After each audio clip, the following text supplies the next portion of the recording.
Hey everyone, Sam Mays here live at the Noun Hotel. Thank you so much for joining us here at Game Day Live. We'll get Mark Rogers to join us here shortly as he, as usual, is making his way from KOCO as he joined Brian Keating every Saturday talking a little college football before the games get started.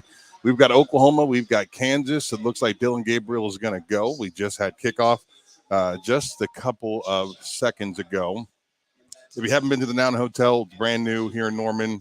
It's unbelievable. You guys should check it out. All right. Gabriel looks good so far. So good. Nice little pass, 10 yards, first down. I don't know how you guys feel about the jerseys. I absolutely love them. I think they look fantastic. This is 2022. These kids want to they want to look the part. They want to have a little flair, and they definitely have those for sure. Great start for Dylan Gabriel. Braden Willis getting involved early, always a good thing. That's the one thing in Lincoln Riley offense is that he always found a way to get guys like Braden Willis, Dimitri Flowers involved, and it's good to see him get the ball early. That kid's a freak athlete. 3 straight passes from Levy, offense moving fast. Gabriel looks accurate.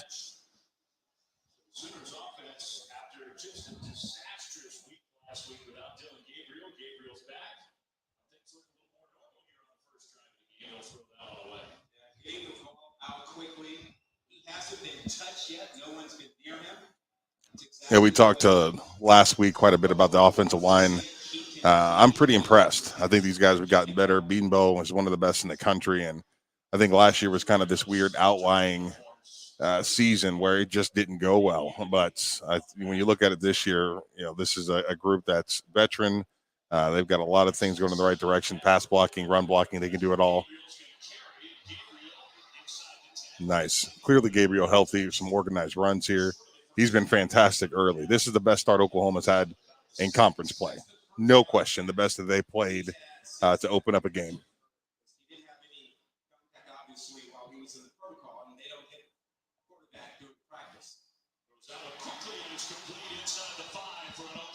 Is that 4 straight completions?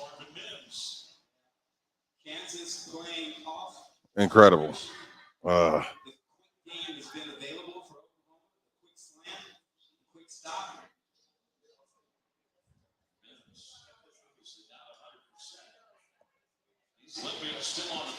Touch. Oh, they get in? Yeah, there was definitely a vibe coming into this game that Oklahoma, for the first time so far in conference play, might have a bit of an advantage as far as the offensive line play is concerned, or just overall line and scrimmage play. I think even Downs, Grimes, some of the defensive front for Oklahoma will have a little more success against Kansas. Not because Kansas' offensive line is good, because they are pretty good. They're just not old. They're not as seasoned and veteran as what you saw from Kansas State and TCU.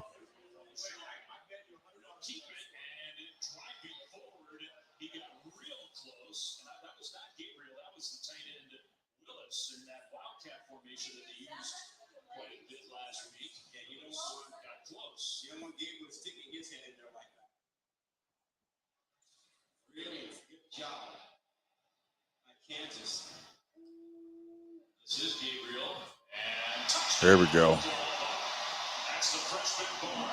Barnes in for the touchdown. He's my favorite back. As far as just overall potential is concerned, I think that kid is not going to be good. I think he's going to be great one day. Incredible athlete. He's got great straight line speed, but he can absolutely put his foot in the dirt and get north quick. Runs with power, speed, grace. He's good. That kid is going to be really good at Oklahoma. Best starts of a game that we've seen, period. Best start that we've seen in conference play. Line blocked. Gabriel was super accurate. Once again, as much as we've seen that kid throw the deep ball this season, we haven't seen him make that intermediate pass consistently. It comes down to 3rd and 5, 3rd and 6, 3rd and 7. He's not out there making those quick slants. So I thought you saw a variation of passes there in that opening drive. That's pretty incredible. Like I'm pretty impressed with the way he looked coming back in this game. That's awesome for Oklahoma. If we can just get the defense to have a pulse, right? That's kind of the goal here is If those dudes can show up and give Oklahoma some opportunities here, some field position, and get off the field, that'd be pretty incredible.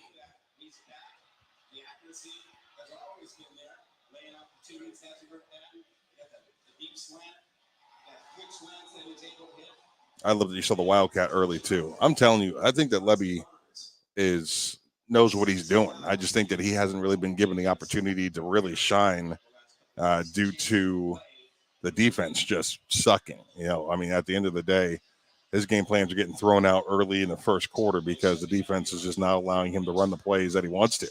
Right now, we got to score. Now we got to play catch up. Now we got to get vertical quick, and any sort of preparation he's done pregame is just not going to get it done. So, great start for Jeff Levy. Good to see him be able to get out there and call it the way he wants to.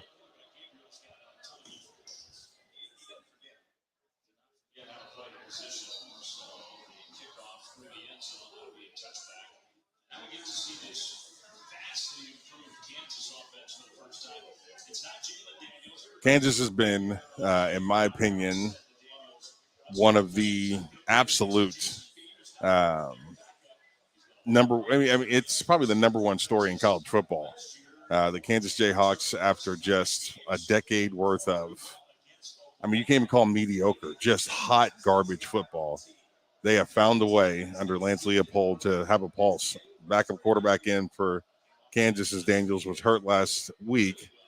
This kid got in the game and threw for a few hundred yards and a couple of touchdowns. So he's not the starter by any means, but he's nothing to shake your fist at either. That kid can play.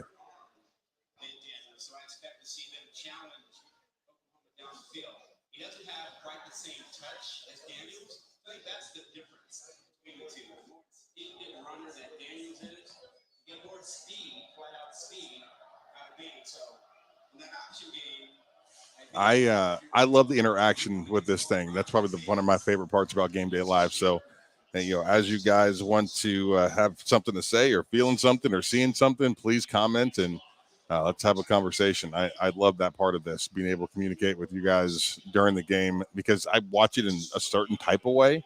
After being this was my profession for half my life, and so when I watch a football game, it's just in a different way than most people do. So sometimes I miss some things. So please feel free to comment and let me know what you guys are thinking.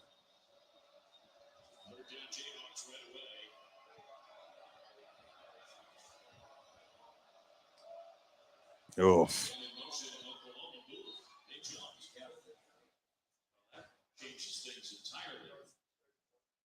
That's the number one penalty in college football.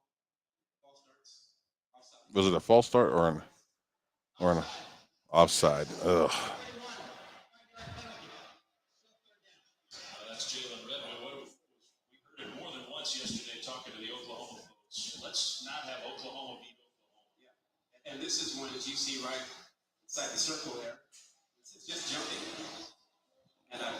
You got to be more disciplined than that. Redmond's been played too much football to make that mistake. Look at this. Ugh.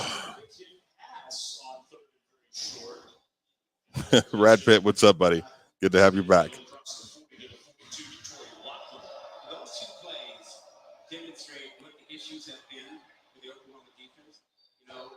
Like it's what we just saw the last two plays is exactly what this team has been, right? It is it's a offsides penalty, and then someone just doesn't account for the back out of the backfield, like just crazy.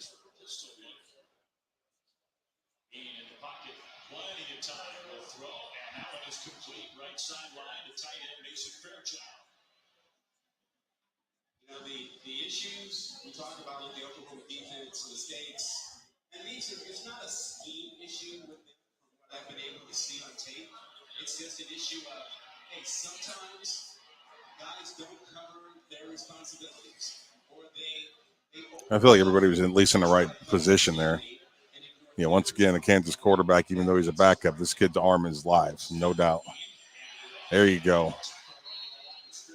I have a feeling we're going to see a few more of those in this game than we have in the previous two. Kansas's offensive line is talented. There's no question about it. They have done an excellent job building that group up. But this is one of two teams in the Big 12 that it's just not veteran. right? Not a bunch of games played by this group. And so with that comes also, they've got 2 less years in the weight room than the last 2 teams that Oklahoma has played. So this is a chance for Ethan Downs and Reggie Grimes, Redmond, and those groups to maybe play a little more bully ball than they've had in the last couple of weeks.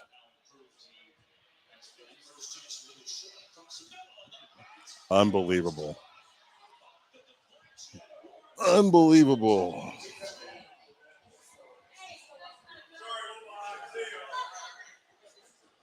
Unbelievable.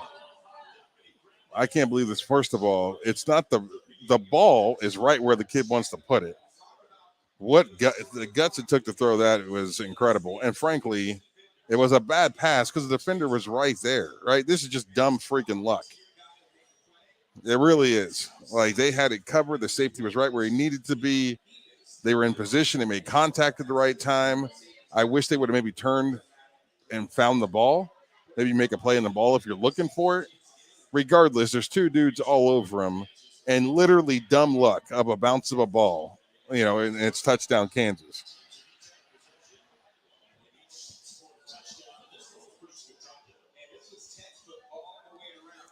Jason Porter, love this Game Day Live. Thank you so much, sir. I appreciate you joining us. Mark will be here shortly. He's got TV duties on Saturday.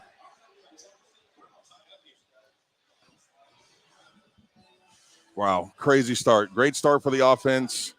I don't think you could have asked for anything more. Maybe a little more efficiency down on the goal line, but they eventually got it in there. That's a big time for them. And then on the flip side, so you get the offense that builds confidence, right? Like the offense feeling good about what they did, and then the defense comes out and that happens, and it's like that's the unit that you don't want to have anything bad happen to. That's the last unit that needs to face any sort of bullshit, accidental luck. Like, they don't need that. They don't need that against their morale. I can't imagine those dudes are feeling good about themselves. So the more success they can have early, the better that they're going to feel. I mean, it's been a rough season for that Oklahoma defense.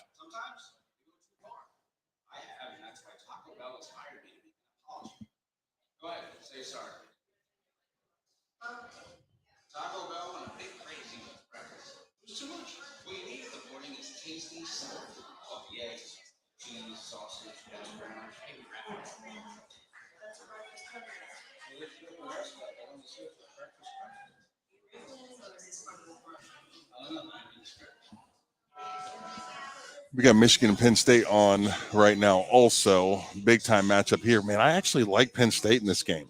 I think that they're a little bit underrated defensively. Their secondary is some ball hawking dudes. They got like 5 cats that can flat out play on the back end of that defense. I don't know that Michigan will have much success throwing the ball as they have this season.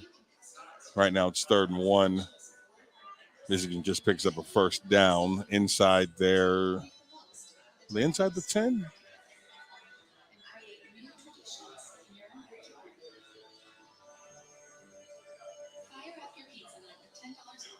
I don't know where they're at.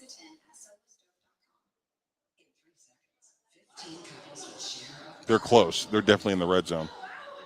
Okay. So, yeah, they're on about the 16, 17-yard line going in. This would be a big-time score for Michigan to start this thing. They can find a way to get in from this position. For those who don't know, I'm from Ohio, and I wouldn't buy gas in Michigan. Not a fan. Not a fan of anything Michigan related. So I do think Penn State's a very good team, but I actively cheer against the Michigan Wolverines. It's bred into me. I can't help it.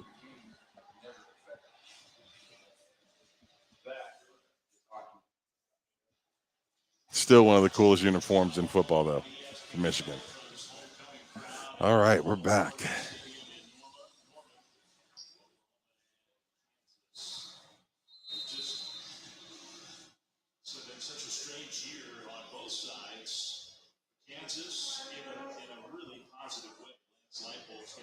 On the broadcast right now, they're talking about what a weird year it's been that these two, Oklahoma typically at the top and Kansas at the bottom, and Kansas isn't at the top anymore, but they're playing their tails off. And OU being at the bottom is just crazy. In 23 years that I've lived in Oklahoma and played against the Oklahoma Sooners and covered the Oklahoma Sooners, they have been nothing but national championship contenders. Crazy. What a crazy year this has been. Like, you hear stories about the Blake era and Schnellenberger, right? Like, I've heard stories, West tells stories about that time. And some of the old timers that I hang out with, they were like, man, you wouldn't believe what it was like in the 90s. And in my brain, it's like, I could never fully understand it. And just in the last few weeks, listening to the fan page, doing radio, watching this team play, it's just a different world today.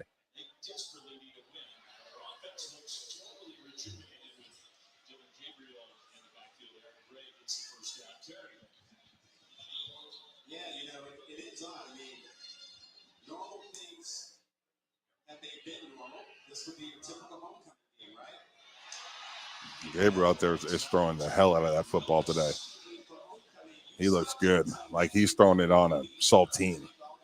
That's a real tight window that he's putting those balls in. This is the best that I've seen him throw the football consecutively all season long. No question.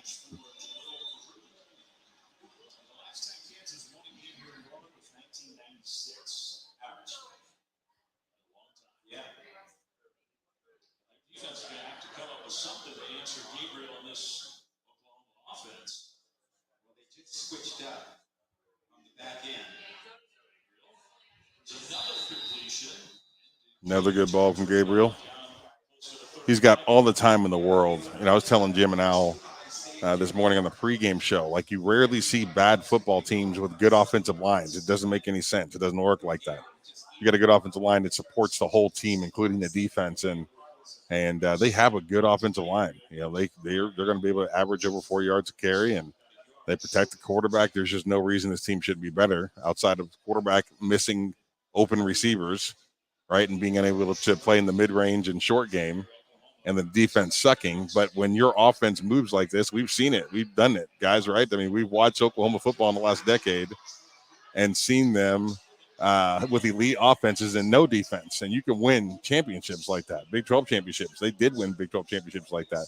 Big-time run from Eric Gray off to the left. He is a total package back. It is amazing how Oklahoma in the last 5 years has just gotten dudes that do it all well. In between the tackles, on the edges, in the passing game. They all block well. He's excellent.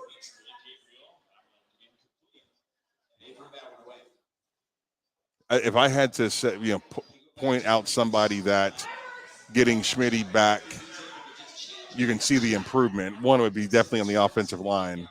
But two, it's guys like Eric Gray, right? Like, you can see where there's more power behind the things that he is doing, right? He's hitting holes harder. He's more durable. He's delivering a blow when he makes contact. Like, he looks bigger, and he's running with more power. That's a Schmitty summer workout situation there.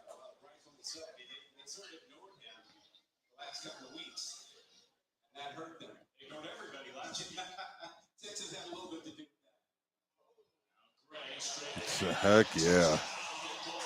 Touchdown Oklahoma. Great 2 opening drives from the offense.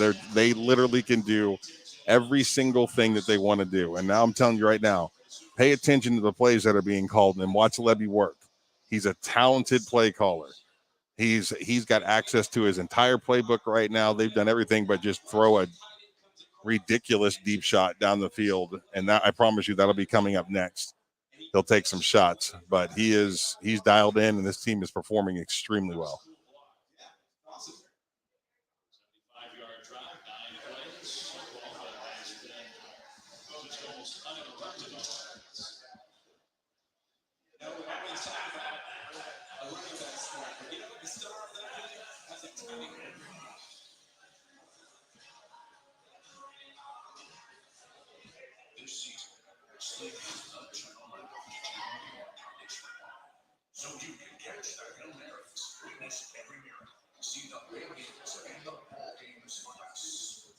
Michigan up 3-0 right now over Penn State. Penn State's got the ball.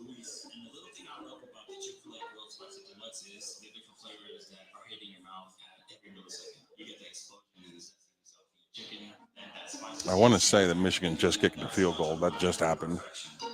And this is for Penn State's first time out offensively. That's a good stop for Penn State because they were deep in the red zone. Like a position where you hate to leave the field without scoring a touchdown.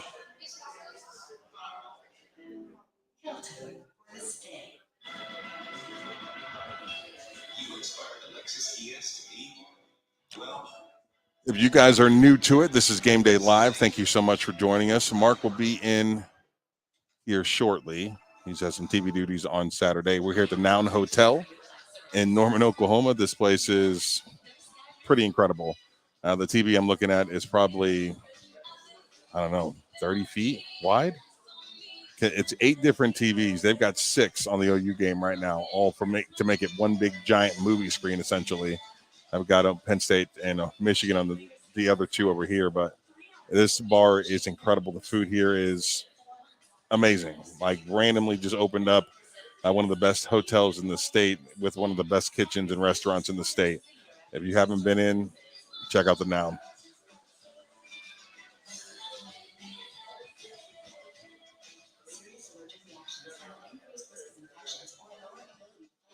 And right now, if you guys can see behind me, we've got some Sooner fans hanging out. There's a ton of seating in here. Like there's a ton. So come on in. If you're watching at home and you're like, I want some place to go, a bunch of OU fans in here, bunch of space, great atmosphere, open air. That whole back area is just open so you can see campus from the balcony.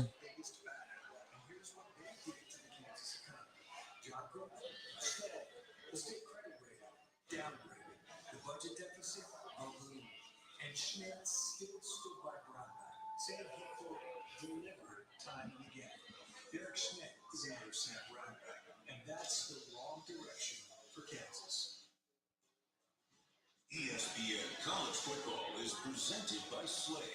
TV you love for a price you'll love. Been taking up the pun here. Spicy deluxe sandwich today. Available for a limited time. Oklahoma today is honoring one of their all-time greats, Chris Watt, who was a great player, also was a trailblazer. He's the first African-American player that, OU history on to a lot of NFL success. His son and his wife, Chris, almost 20 years ago. Not forgotten here, he's part of the College Football Hall of Fame. That's a great part of Oklahoma history. We had so many great players. Man, thank you guys so much for the comments. I appreciate it. Thank you for joining. We're going to start pulling in some guests to this thing. It's always, you want to talk to former players. And they're like, well, when do you want to talk? And I'm like, during the game. They're like, no. I think we're going to get Vince Carter in here in the next few weeks, which will be cool.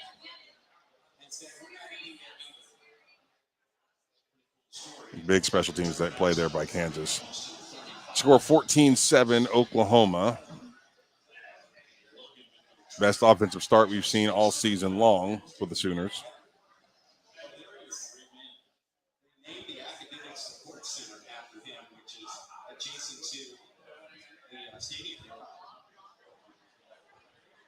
Jayhawks probably thinking on that sideline, feeling like they've got the togetherness on one part of the jersey, the unity on the back with player name or whatever it may be. Our homecoming day here in the Jayhawks, I think, are figuring they're going to have to put up a lot of points this afternoon. This tackle in the backfield, still a very short gain. Sivion Morrison, that had a chance to be a big loss for the Anybody else just like hold their breath when the defense is on the field? Because I literally just have to just remind myself to breathe. Every time the ball gets snapped, it's like, please don't let this be catastrophic. That was a good stop there. Missed a big-time tackle for a loss, but just a 2-yard gain.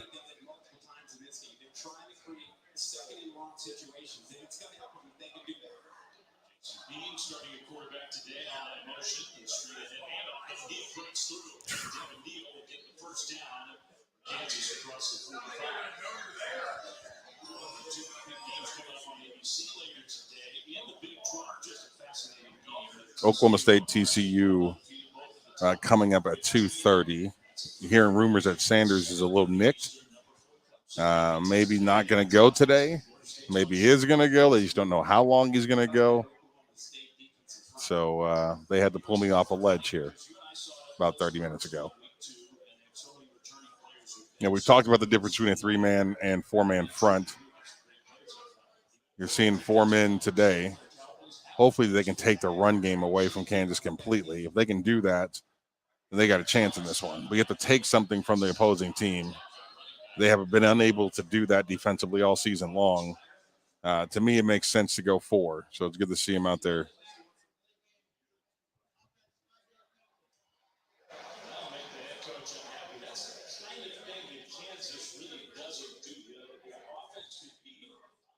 Thanks, Harris, man. I appreciate the comment. I'm happy to be back. That's for darn sure.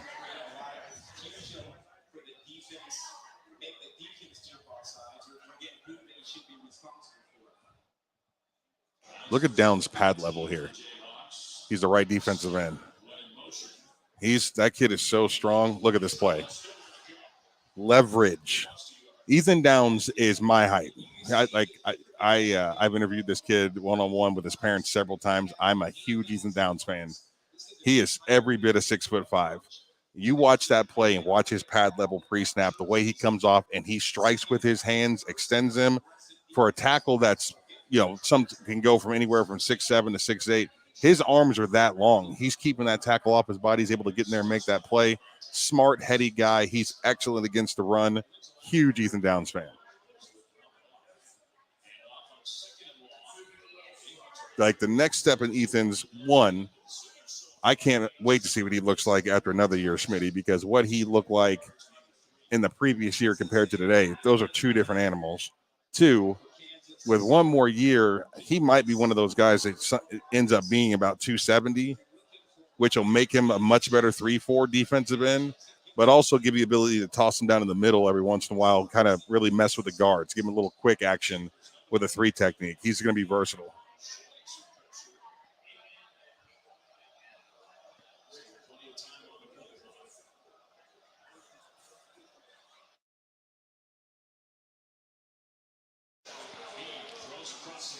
Oh, you got to be kidding me.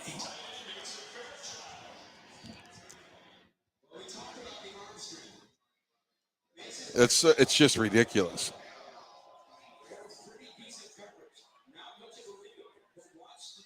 Yeah, you can't even be mad about the coverage there. That kid just makes a great play. That's a great ball. It's a great play. Rolling out to his right. It's excellent football that's being played. Crazy.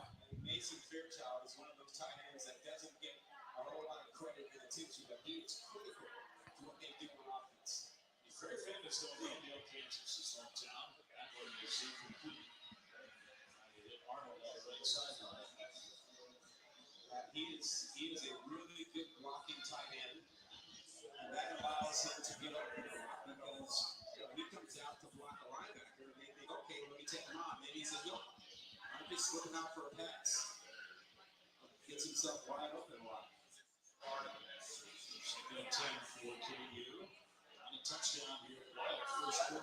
I'd love to see Redmond get involved today.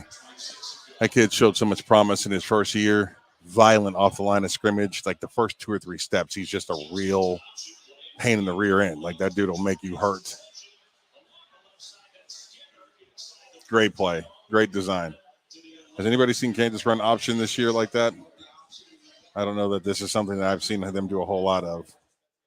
Like you got to be disciplined. Everybody did it. Oh.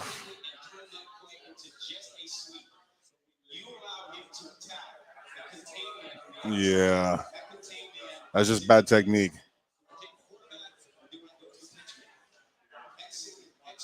They executed the crap out of that option.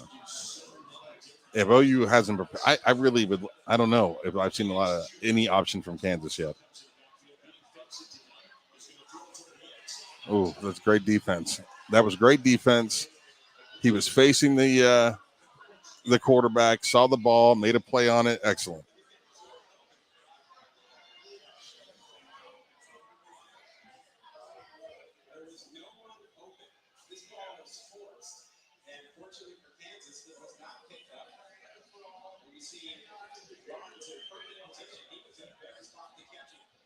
Jerry, Mark's not here yet.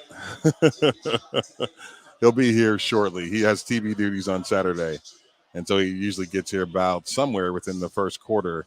It's going a little fast because of running the ball so much, but he'll be here shortly. It's just me.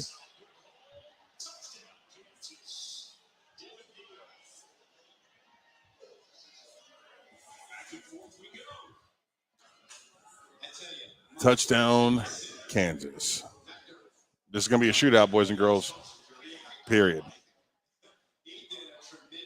Watch this center. Watch 50. That dude for Kansas, I think he's a sophomore. He's going to play in the NFL. He might be the best center in the league. He is a freak. Physical, fast. He pulls. Like you don't see a lot of centers in college football pull. He is the complete package.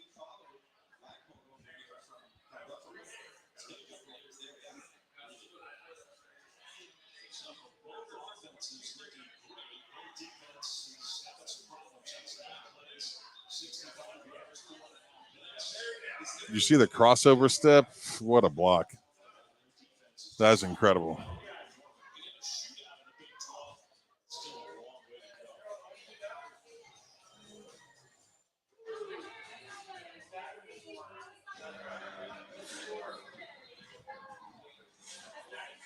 What are you guys thinking about what's going to happen in Fort Worth today? Post your scores. Oklahoma State, TCU. I'm hearing that Sanders may or may not go. I like Oklahoma State 38. I like Oklahoma State 38-31 if Sanders plays. I don't know enough about Gundy to be able to really talk about what their chances are at that point. I'll tell you this much though: if he plays like any other backup quarterback not named an OU backup quarterback in this league, he'll be all right. Because Tech's backup, Kansas's backup has been incredible. Baylor's backup played his tail off last night. It seems like everybody's got a backup.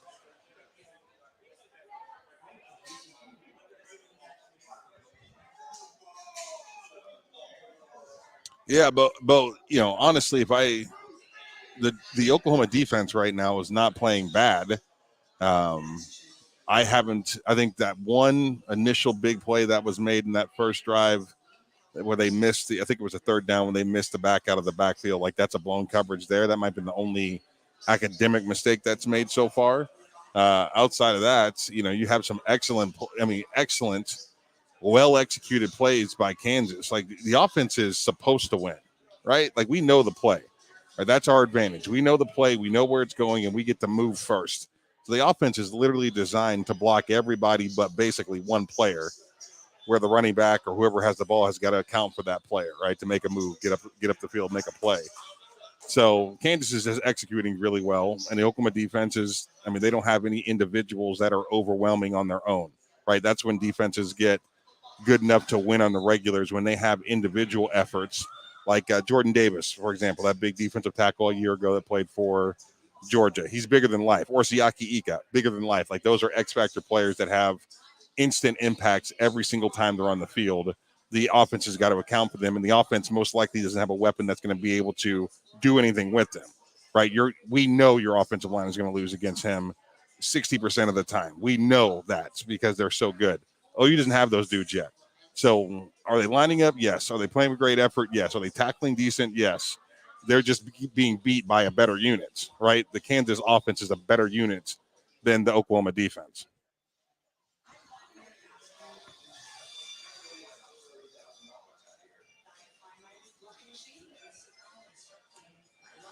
Zach, has a line moved? Vegas seems confident Sanders is out. Yikes. Only Mike Gundy could keep a secret like that for a whole week. Like what? How does that not leak out that kid's not healthy? Not until game day.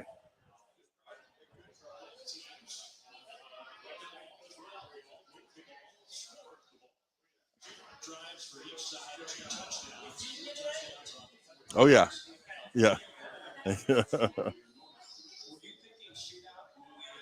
The chef just came up to check in on the game and asked me who was going to feed me today, and I was like, "Are you kidding?" Yes, yes, sir.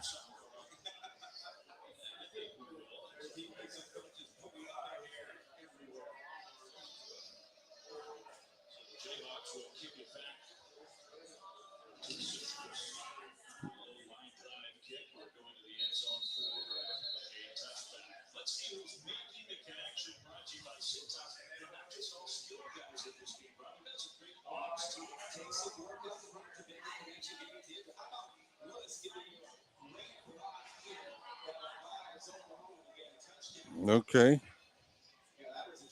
Jerry says 247 Sports reporting an hour ago that he's set to go. Let's just hope that he is healthy. Oklahoma State has done enough to get respected in a way that a loss against TCU with your backup quarterback is not going to. People aren't going to start doubting your team. So if he's 80% and with rest he'll be 100% next week. I don't know that I'd force the kid out there. So if there's a chance he's going to play, I hope it's because he's 95%. Right? I don't think we need to. There's a reason to force him out there this early in the season. I mean, we're just now at the halfway point.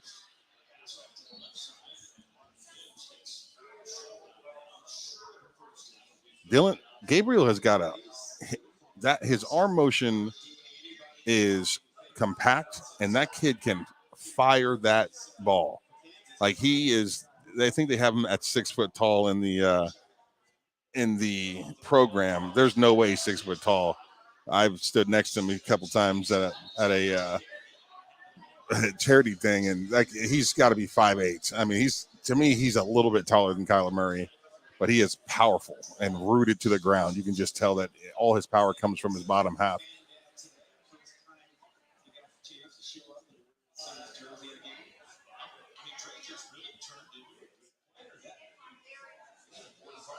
Another great ball.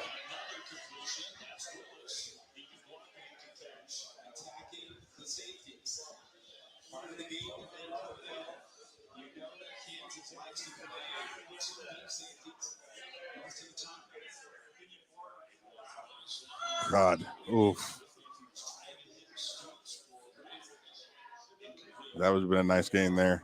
That's really I think that might be the first errant ball that we've seen out of him. There you go. Mark Rogers in the house.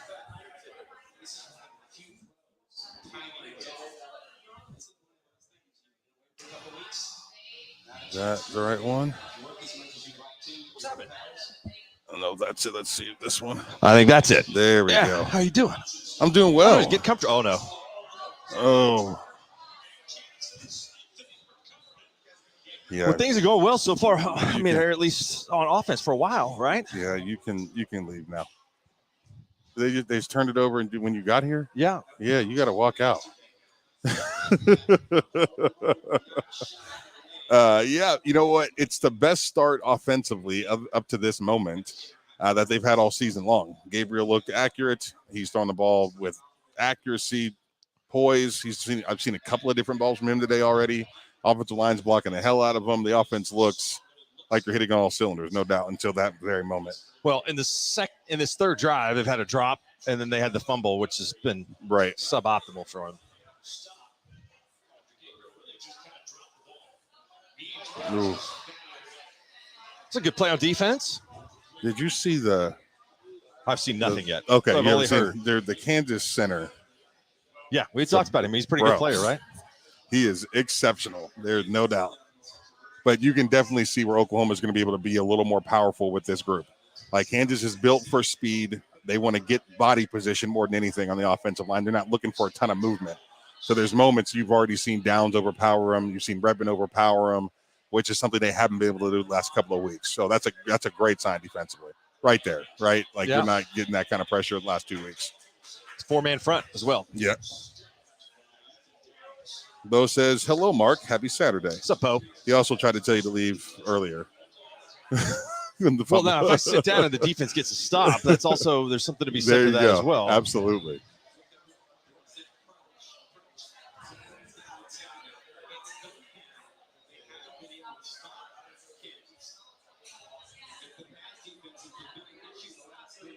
Kansas has had a couple of third down conversions that were pretty big so far. And ridiculous. Well covered. Well, one of them was real well covered. And just a great ball by that kid. Clean pocket. God, he's got a cannon. I don't know why you get real excited about making that play because Right. that should have been an interception. 100%. Like, you should be disappointed that you didn't catch the ball.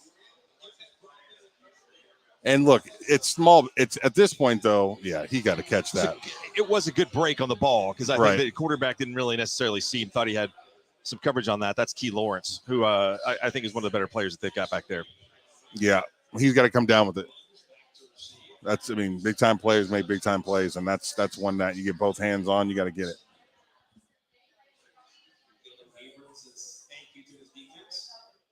Well, that's big. I Yeah, mean, that's the defense hadn't gotten a stop today. Yeah, But to be able to come out there and get the ball back after a turnover, nice deke on the punt return there to keep the defense a little bit off their game, so they get a touchback out of it. Brad Pitt says, "Come on, Mark. The interception would have been asking too much." Okay. Fair enough. We got Michigan, Penn State on out here also right now. Michigan up 6-0. A couple of field goals for the Wolverines. I haven't gotten a chance to watch a bunch of it, but I did pick Penn State in this one. Where'd you go with? Penn State. Yeah.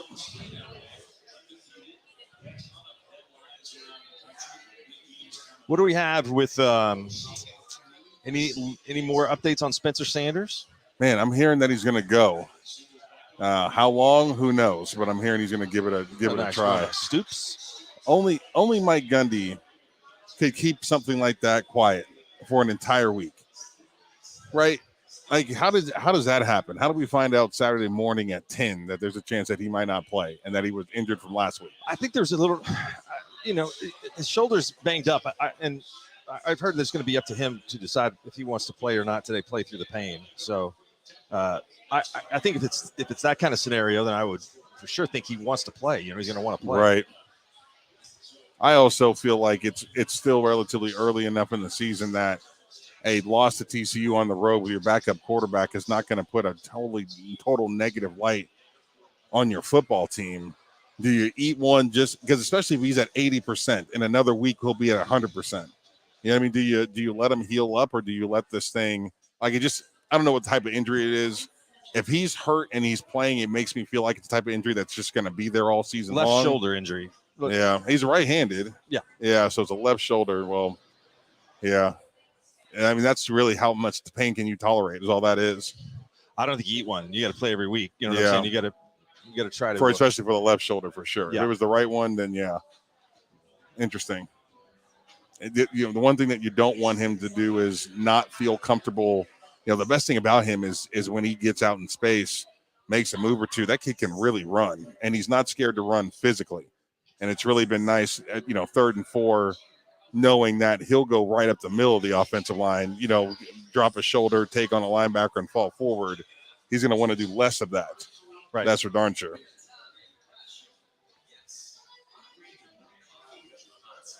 Iowa State up on Texas. You said it earlier this week, and I think that was a pretty astute point, that much more difficult challenge defensively for Texas with Iowa State in town. Yeah. And they've had problems running the ball at times this year, so different result. And then coming off of, big celebration last week, I'm sure. Right, 100%.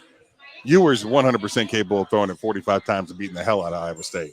Like, that's something that I think that kid's got in him. But Iowa State is absolutely going to take that run and make him do that today. Whether he does it or not, we'll see. But that kid he's something special. I think we got a few years or at least another 2 years. Does he have 2 more years? 1 more year. Yeah, we got him for 2 more years. He's going to be good. The Michigan-Penn State game looks like Michigan's defense is playing really well so far. Really well in the line of scrimmage, especially on the edges. Like, those dudes have really shown up and been physical all game long. How was the pregame show this morning? This was good. It was a nice little crowd. Good? Thanks. Yeah, it was a nice crowd, and we had a good time. It was nice and cool. It's heating up fast. I rolled home last night on fumes from doing some high school football, and so I was on the pregame at 8:25 this morning.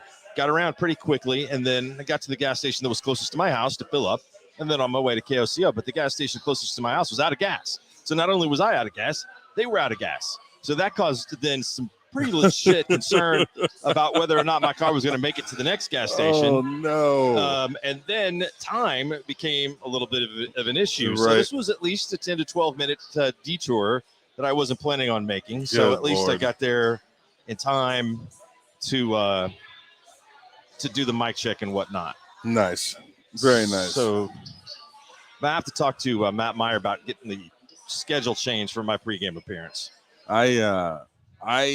College football will make you never late again.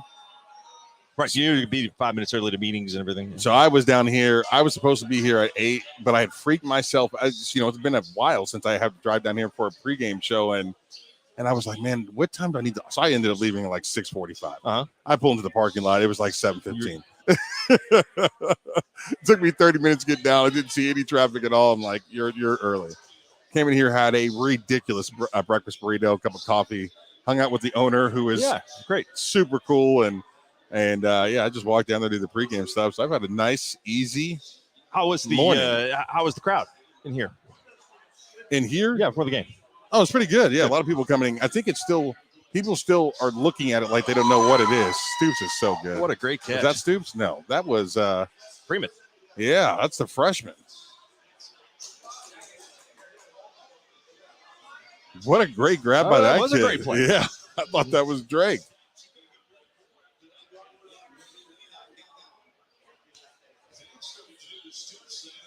Wildcat. Nice. Touchdown. Very nice. Both offenses are getting whatever they want, which is fantastic. And I said earlier, this is a chance for everybody to, for the Jim Trabers of the world who are a little bit anti Jeff Lebby, watch the game now and watch how this dude calls plays, because he knows what he's doing. I don't get the anti-Lebby stance. I think the offense has not been the problem. Correct. I mean, if this is another quarterback today, then it might be 14-3. It might be 14-7. Right. I mean, I don't know. I don't know that it's 20. Certainly don't think it's 21-14. Correct. But this is a chance for him to show us, one, how we game plan for Kansas, and two, as you get deeper in this game, and they haven't taken anything. The offensive line has been great. Like, we're getting to see some creativity out of Lebby, and I love that we've seen the Wildcat twice already in the red zone. It's good to know that that's going to stay. That was some confusion there in the Kansas secondary. Yeah, what a nice great route. catch by that kid. What was the over in this? Oh, what was it today? It was 65. I mean, it looks like it's flying over the total.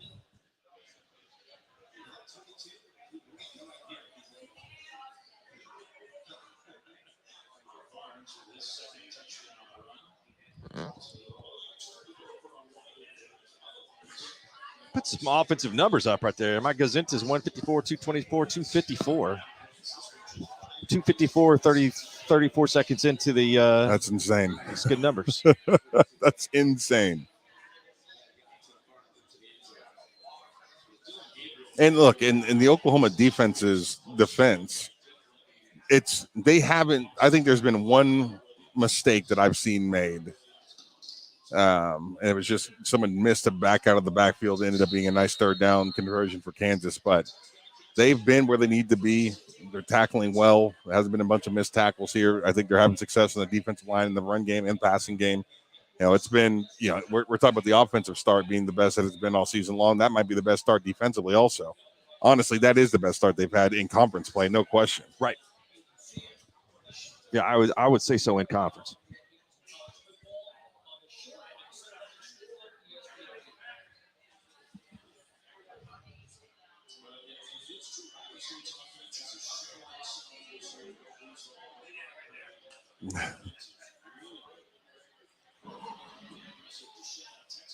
Oof. A little pressure. Yeah, made it good to uncomfortable. see. Good to see.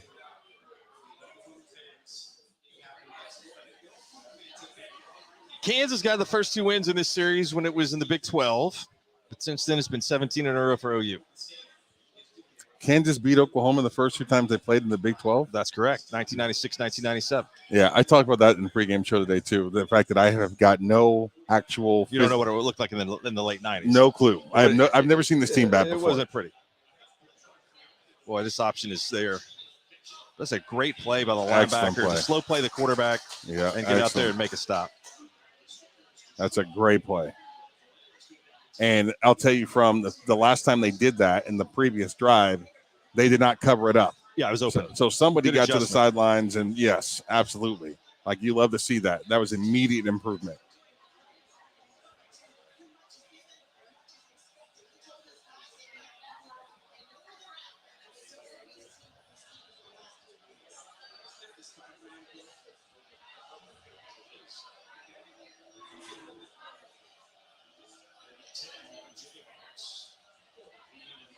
It's at least the 4th third and long that OU's Yeah. had him in, and that it's going to be short of the first down. I think he could have continued to run and pick that up. He wasn't trying to take that hit. I'm not sure that he'd watched OU on film. If you might have made a move, he could have gone 75.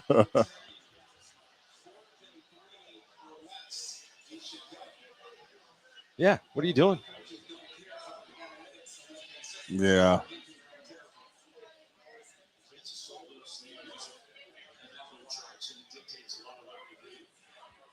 Well, Michigan just threw one up for a really good play.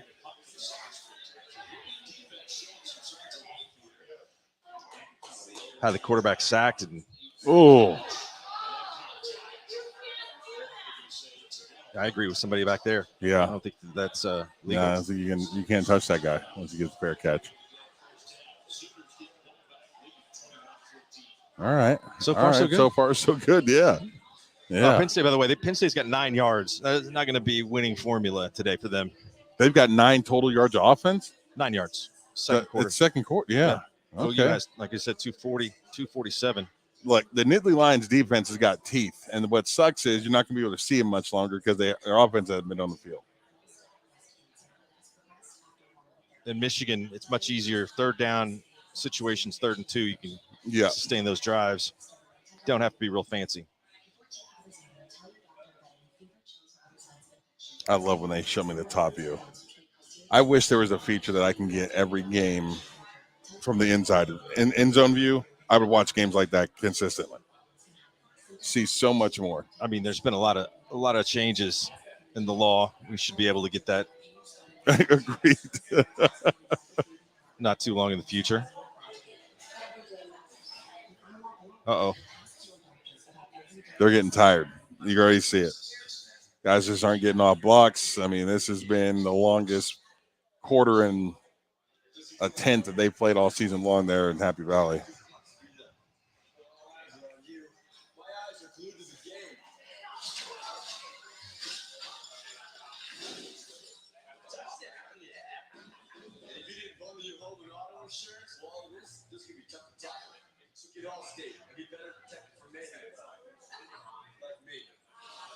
I hate the Mayhem guy.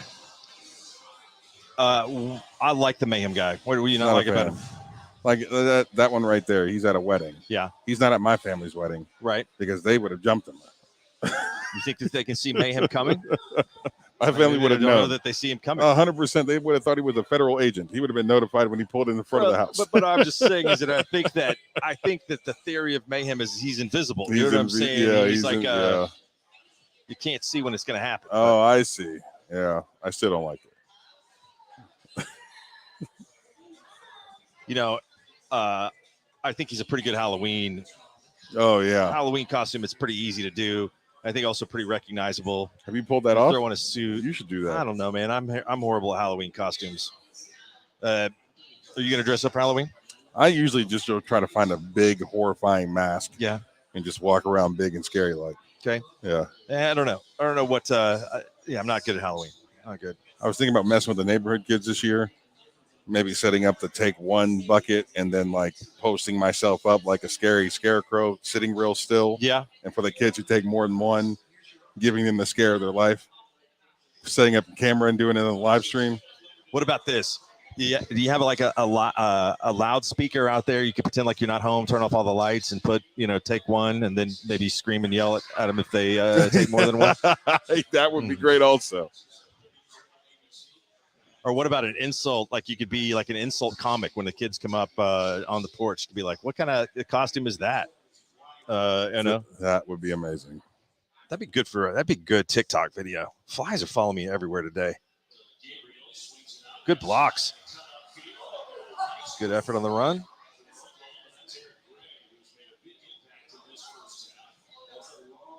Somebody lost a glove out there. How does that even happen? I don't know. He got hit so hard he lost his glove.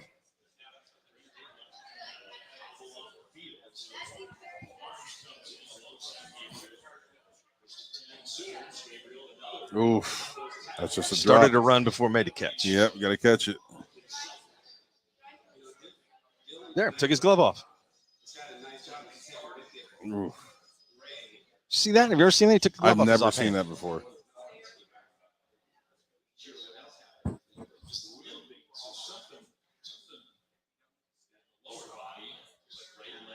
Yeah, he got smashed. That hurts.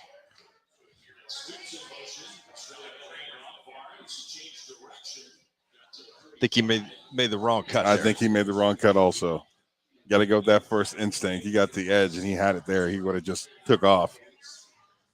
I do like that kid, though. I think he's got a little something in there. I agree. Offense is going pretty quick today, tempo-wise. Look, they're going to snap this, or at least have the opportunity to snap it with 27, 28 seconds on the play clock. That's big time.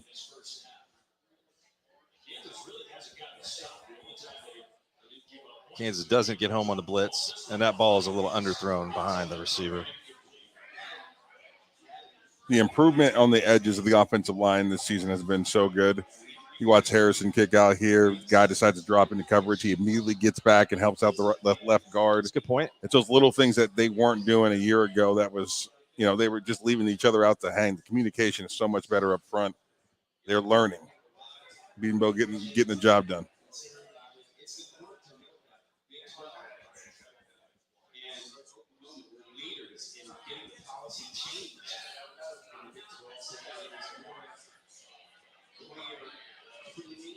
Oh, a bit of a missed opportunity did there. Did that land in the end zone or one hop? Oh, it was close to landing in there if it didn't. He's been pretty good this year, placing that ball.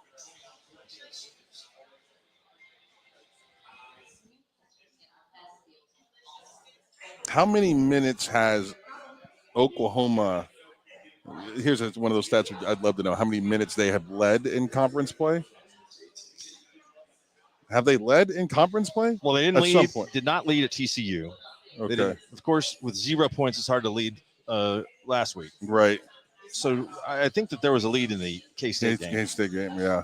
At some point. Not many. So it's been 2 weeks since they played with a lead. Yes. Wow. Just wow.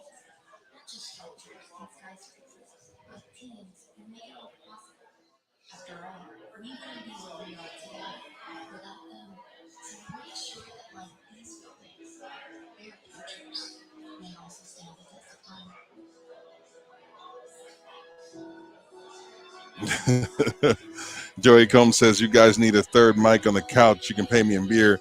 It's right there. Joey, I don't know that we can. Joey earlier today if he was going to come down, and he said no. He acted like he did. Why would he come? Yeah, the third mic, you can see it. It's right there, buddy. Come on down.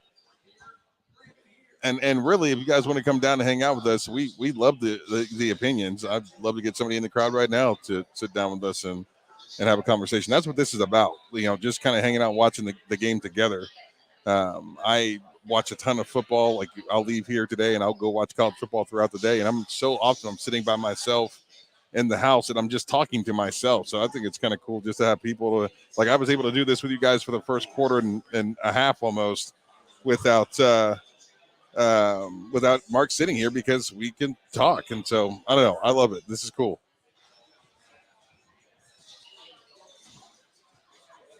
Yeah, I was able to drive right in and park, so didn't have any issues. Yeah, the Noun is, I'm all in.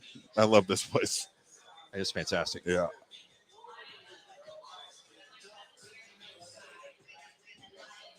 This really is a good day. I mean, of the games, Oklahoma and Kansas nationally is not really on the radar. This Penn State-Michigan game is on the radar nationally, and Michigan looks great so far, running it with some success. Then just the rest of the day, big hitters one after the other. Tennessee, Alabama, OSU, TCU, USC, Utah. Just keep on going. A lot of great games today.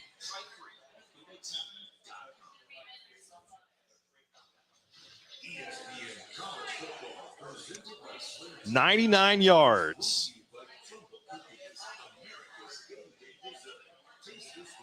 Oh, you gave up a 99-yard run and a 99-yard pass in back-to-back weeks against Kansas and TCU in 97. That's insane. And you were there. Were you there for both of those? I was there for both. Yeah, I was there in Wes Caswell was the player that caught the 99-yard pass for TU.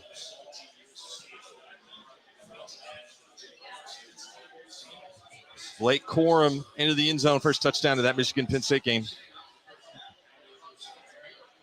Michigan's always got a 6'8" left tackle that wears 77. I guess that's the guard. He's a freak. It's a great block. Dean is not, I don't know what that, I guess it's going to be holding potentially. Woody Washington. OU was a little creative there to bring a guy late. But he doesn't appear that he's just super comfortable in the pocket. And Kansas has only allowed one sack all year long. So this is, I think, a pretty good effort. The defense looks at least lively, like they, are interested.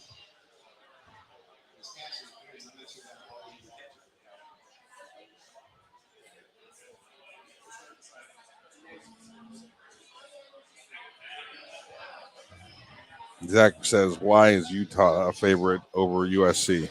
Well, it's the same reason Oklahoma's a favorite over Kansas today, is that you don't base everything on what you've seen the last week or two. Utah's played a much tougher schedule than USC has so far.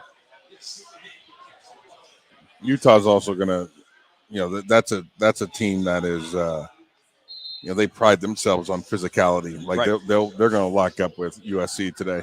I like USC to win that game, but I think Utah going to test them in a way they haven't been tested so far this year. I think one other thing about USC too is that they're plus 14 in turnover margin. You just don't see that. That is right.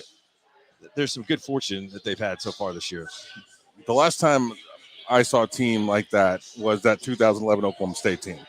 It was the damnedest thing I've ever seen. Like how are you just constantly getting the ball back, giving up 400 yards in the middle of the field in the 20s, and then getting a turnover almost, it seemed like every time they were down the field. This kid's an athlete. It's a good play.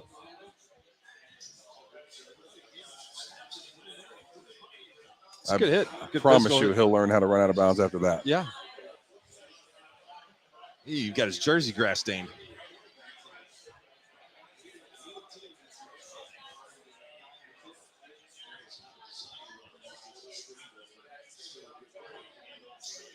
A lot more four-man front this week. Yep.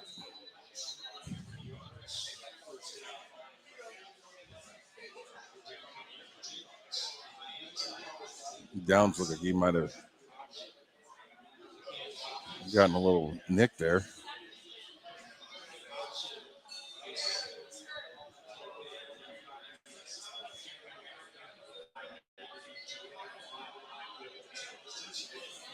You stay in? Oh, yeah, he's still on the top. They've been really good in the interior of this defensive front the last couple of possessions. Oh, well, I don't know. That was a bad pass. Good adjustment to make the catch. Yep. Good play call.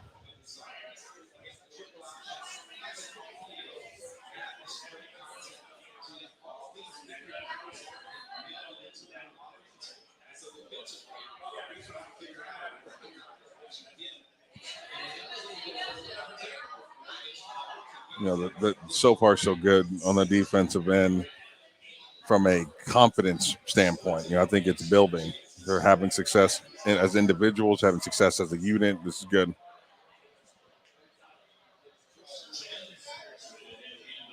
Good play.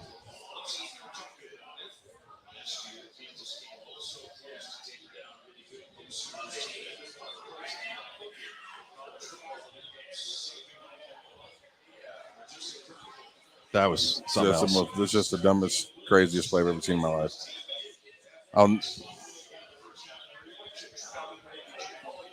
Unreal.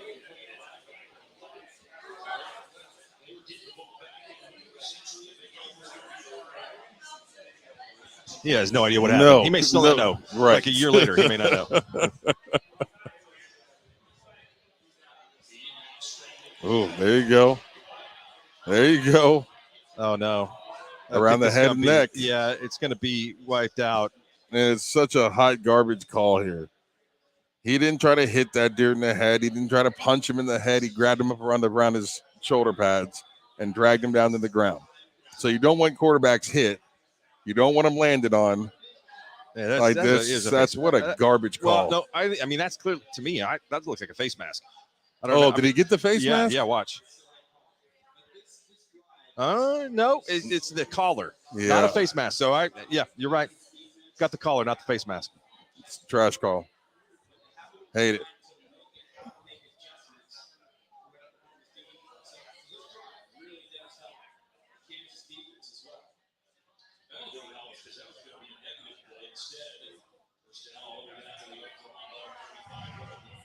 There, I mean, there's. Yeah, that's tough. That's not a lack of discipline. That's not Right. It's It's just just a like- 15-yard penalty that shows up that just not really. It was an effort play. KU's had a couple of delay game penalties. Mm-hmm. Some of that's going to happen when you got your backup in the game. You could look at Leipold today. Kansas is not playing very well. Give credit for OU to force him into that spot by being kind of aggressive back at home, but I would say the Jayhawks are as flat as I've seen them in a couple weeks. They were pretty flat second half against Iowa State. That first couple of drives they had, there was a little bit of pop there, but I think what's happening is that defensive front is starting to lean on these guys a little bit. Timeout.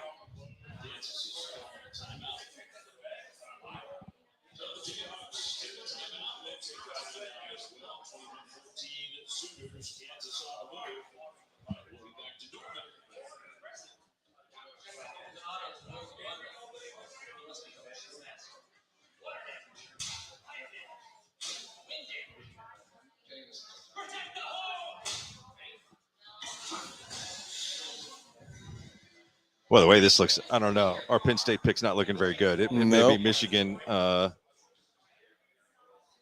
Michigan may win this game 40-0. Right. Penn State's offense so far is about the equivalent of their road uniforms. Not much to look at. Those are my favorite. Simple. Penn State road uniforms are my favorite uniforms in college football. I love them.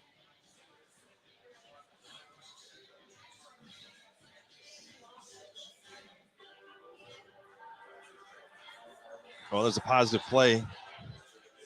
Set up a 3rd and 1, but it's all underneath, and they've got a good running game, but it's not showing up today. Yeah, I don't know if they're, the one thing that you don't know a whole lot about is the health of offensive lines when you're just tuning in. Like if you don't cover the team or follow the team. Oh, the quarterback fooled him on that. Oh, got him Touchdown. good. He's going to unhook his plow. Oh, boy. Oh, no. Boy, that was a great fake. Yeah, that was excellent.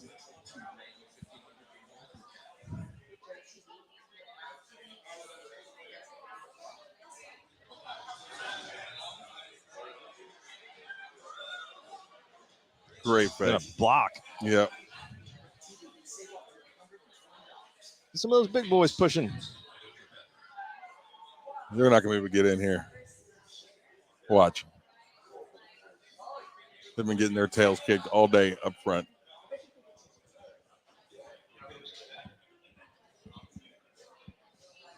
So how do you think the Penn State, these road jerseys were born? Was it a lack of budget? Was it a lack of creativity? I mean, up there in the mountains, did they not know what a graphic designer was? Or just put, we're not going to put anything on the helmet. We're not.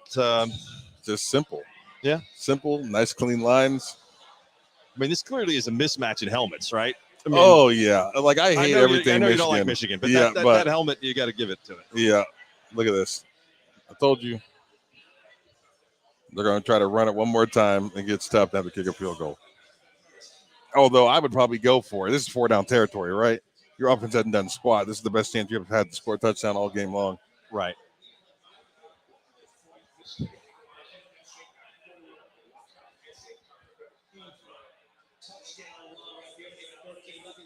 Texas got on board.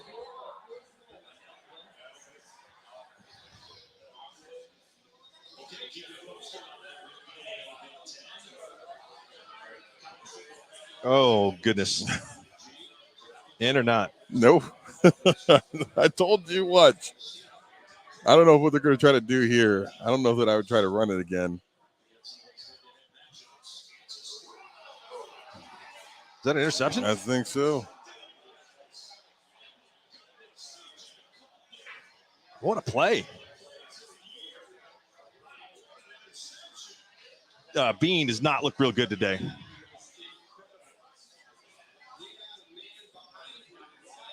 Wow. Oh, my God. Like off his knee? I don't know. It was off something. No, he just caught it in his hand. That's amazing. Oh, my God. What a ball. That's unbelievable. That's an unbelievable play. That is a really good play.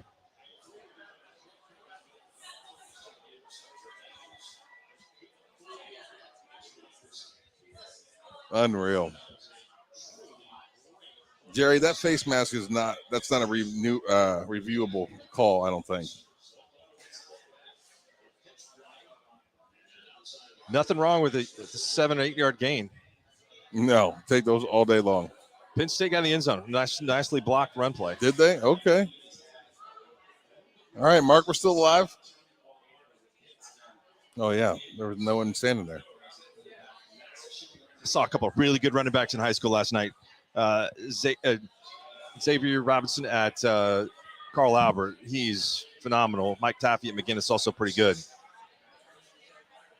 Both those kids over 200 pounds. Physical, fast. Carl Albert's got a few kids that are D1, huh? They do. They got a receiver, Tayshawn James, going to Iowa State. That's right. There you go. Ooh, I wonder if he had PTSD when he did that. Because that was a nice slide. It was at least a 5 yard slide. Ooh. It looked like he was kind of greased up on that. That's kind of what we were talking about today in the pregame show. Also, I was like, as much as I can, the last thing you want to do is headhunt a quarterback. These dudes got to start getting on the ground sooner, though. Get him. Oh. And he and Mims just cannot get in sync. Yeah. Had a step. Marvin Mims, to me, might be the best receiver in the country. Right there with that Addison kid, and they're never going to be able to show him off the way they I wish they could. He is a freak. He just runs around open all day. I think the ultimate hurt his chances. Like, how our friend Gottlieb would like to coach someday, go from the microphone to being a coach. The ultimate stance this week of just intentionally trying to hurt other teams' quarterbacks as a suggestion. Yeah, he said probably going to keep him from getting a job. You know what I mean? Yeah. Yeah. He said it's just like one of those, I'm saying, not saying, just saying, he's like throwing it out there. So is this Barnes? Yeah. Yeah, I love him. Or is that gray? It's hard to see. If they wear regular uniforms, I could tell. Gray, that's great. Yeah. If they wear regular, here we go. If it was red with white, I can tell. It's a lot easier to see than this gray on red, right? The Jim is obviously, there's got to be a little tongue in cheek with that situation as far as, but as a player, Mark, I'm not trying to indict myself here, but I would 100% as a defensive player, especially with a quarterback coming off of a head injury, I'm having that conversation with my teammates. Like, you get a shot, take the shot. Right, but not after the play. You know what I'm saying? No. Look at this. No. Nice fake. Definitely not after the play, but putting an emphasis on, making sure you get him down to the ground and letting people know that he had suffered an injury. I'd be like, as an offensive lineman, if you were a defensive lineman and wore tape on anything, you're crazy. You better have him cover it up. Better have him do something to make it not look like it hurts. Because in the pile, we're grabbing ankles, twisting fingers, got tape on your wrists, whatever you can do to add a little extra to it. That was a great ball. Gabriel's looked. This, in my opinion, this is the best he's played so far in a Sooner uniform. Oh, he's dominating. I mean, look, those are second quarter numbers. The OU offense in the first quarter was great. Defense wasn't as good, but it's big time. Jerry wants you to know, Mark, it's anthracite. Please respect the color. I'm 52, and that is gray. Okay, so if you want to dress it up, call it anthracite, that's fine. But this is the anthracite jerseys.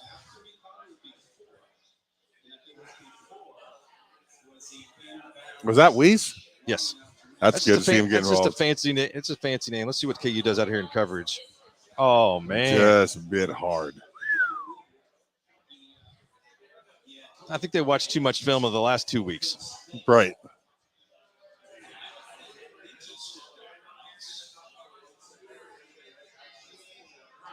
Squeeze it, squeeze it, squeeze it.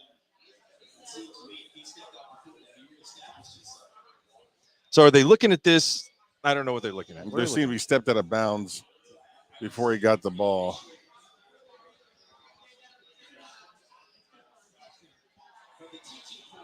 So Inbounds. this is like 03, maybe Rashawn 02, Rashawn Woods last season. Okay. 03. Well, 02 was the year that he dominated in Stillwater. 03 was the year, though, you kind of got even. So do you remember? Yeah. Oh, I'm thinking about Texas in Austin. Like we lost like 16-13 on a play like this. Right. He had run out of bounds, and they ruled that he hadn't established himself back on enough. He catches a touchdown pass. It, seconds on the clock or maybe minutes on the clock, whatever, for us to beat Texas. It's the only real shot we ever had.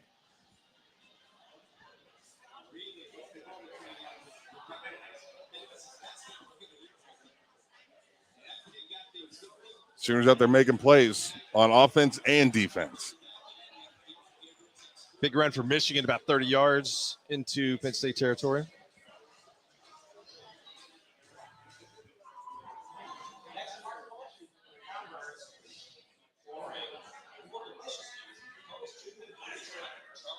Jason Porter says, everybody hit that like button. Thanks, Jason. We appreciate it, buddy.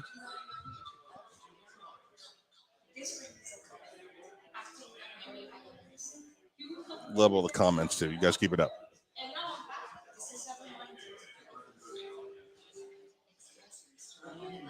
The King's going to be here at 2:30. Really? Coach Switzer. Okay. I guess he's got the section back there. Oh, cordoned off. I didn't know that. Mm-hmm. Okay. Maybe we'll be able to chat with him. We got to go away for the post-game show with Jim and Al, probably about 5 or 6 minutes ago in the fourth quarter. Always fun to hang with the King. But yeah, maybe we'll see if we can talk to him. What are you eating today? You hungry? Yeah, probably so. I think since the hamburger, I think I got to go with that this week. Mm-hmm.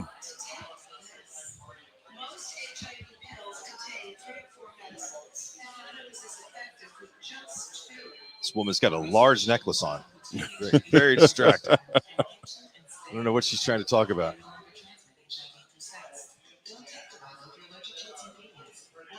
She trying to sell drugs for AIDS? I mean, then I guess we want to be distracted by the message by looking at the necklace. I don't know who films these the B-roll for these commercials. Am I looking at this? Is this really happening right now? It's a lot. No, not the commercial, Oh. but Penn State interception going all the way for a touchdown. I will further comment no further on this commercial. Thank you. I've got all the things going through my head. You said that. And I was like, yeah. Big time play there by Penn State. What was it? What was that? I don't know. I looked up and somebody in a white uniform is running the other way. Well, I'll tell you what, this does for our pick. This looks really good. As Michigan has straight dominated this game, and they're now down. Yeah.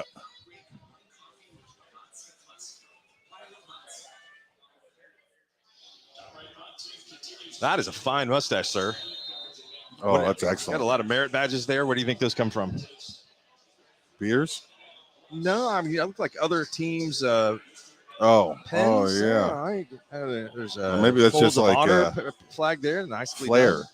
right? It is flair. He's got a lot of pieces of flair. Yeah. By the way, you'd never fire Jennifer Aniston for not wearing enough flair, right? Not never. Yeah. Jennifer Aniston, national treasure. And Olivia Munn. That was extremely disrespectful to fire her for not enough flair. I would guarantee it. She would probably pull some customers. You know what I mean? If you're looking for a place to go.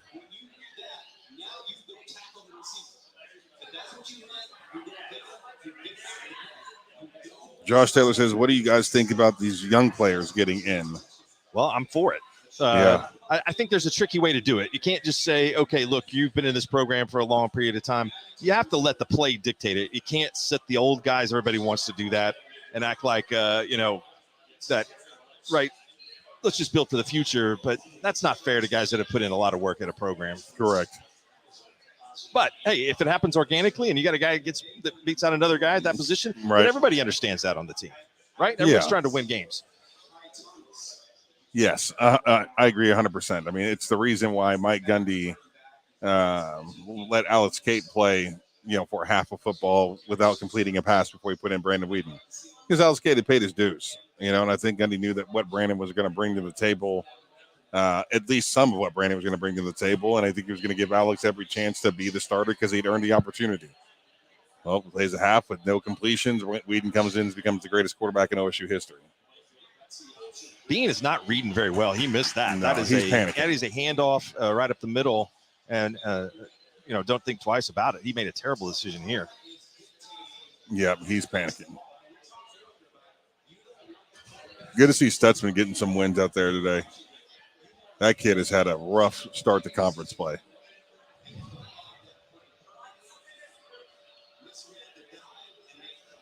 So far, so good for the first and second down defense because there's been a lot of third and medium. This third and medium, but there have been some third and long situations today.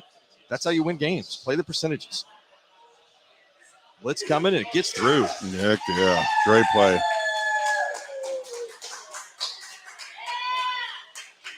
Awesome to see the Oklahoma defense have some success. And now some confidence, right? Yep. And now that's exactly what you need. Absolutely. Start to forget about the things that have gone wrong. Yep. Have a little fun.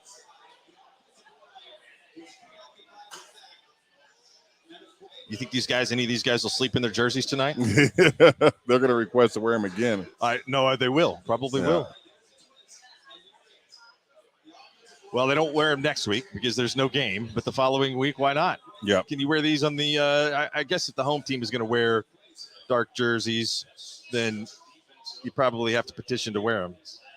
Great field position. Poor punt. So you and I kind of talked about this on Monday when you start talking about the age of your offensive front. Kansas has been very capable this year. We talked about their physical ability, speed. They play with quickness along the offensive line. We talked about the power difference between Oklahoma and Kansas, but also the experience. So when Oklahoma twists against Kansas State or TCU, the dudes in the interior have seen about 200 of those, right? Live snaps.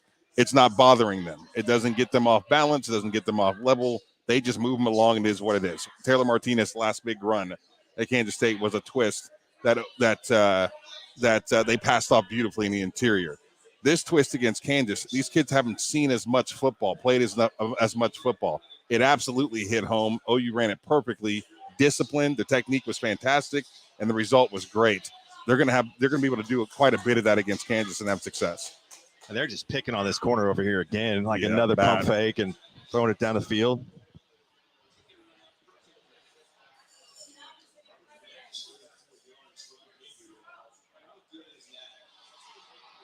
You got to love an offensive coordinator that identifies a weakness and then just hits it over and over again.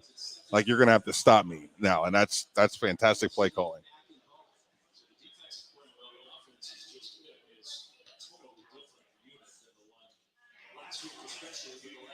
Oh, nice Look at move. this. Great downfield blocking, too. Excellent Great downfield blocking.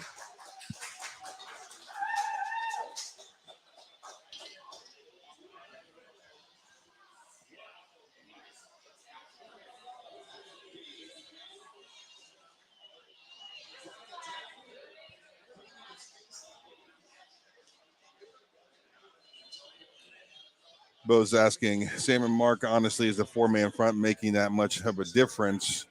or what has been the big change. The 4-man front makes a difference because you have another body out there. It's going to make it more difficult to run the football for sure. But I think some of the things I just talked about with the defensive front for Oklahoma, much more capable of hand-to-hand combat with this Kansas offensive line. Like they're overwhelming them at times. They're physically just bigger. They're faster. Like Kansas just doesn't have the same type of athletes right now that Oklahoma has. And even though they're well coached and they've had a pretty darn good season, you can just tell the physical differences between the two of them. And they're getting home. And they have a quarterback that's not as confident also. Like there's some plays that Oklahoma's made here that Daniels kid is getting up the field and making a play and moving the chains. Look at this. Wow. Unbelievable. It's an excellent fake again by the quarterback. Keeps the defense just a step off guard and a really good run by Eric Gray. This is the best he's looked at at Oklahoma. Yep.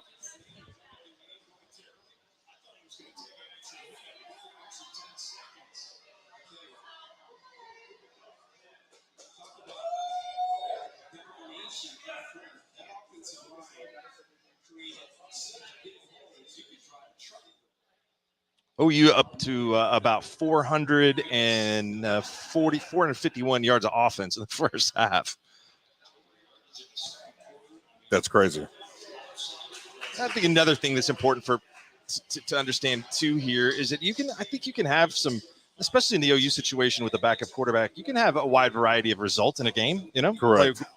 Play good one week, play bad one week, kind of get magnified by the score and what goes on, but much more the team that we saw in the first couple of weeks of the season than the one we saw the last couple of weeks. Absolutely.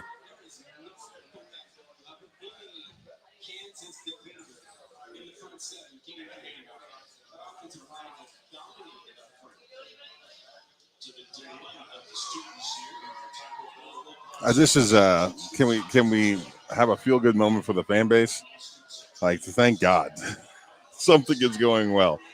It was getting I was a little concerned coming into Norman today. Traffic was a little thin. I was like, these people need some sort of something. Give them a pulse. Give them a game. I was kind of laughing in the pregame show because everybody's like, where are the Kansas fans? I mean, like, are they Kansas fans here today? Do you think that anybody from Kansas before the season made the plans to come down here to Norman? You know what Absolutely I'm saying? not. Right. Just get a spur of the moment to come down. Yeah, they knew. I think they knew probably this might be a tough day for the Jayhawks.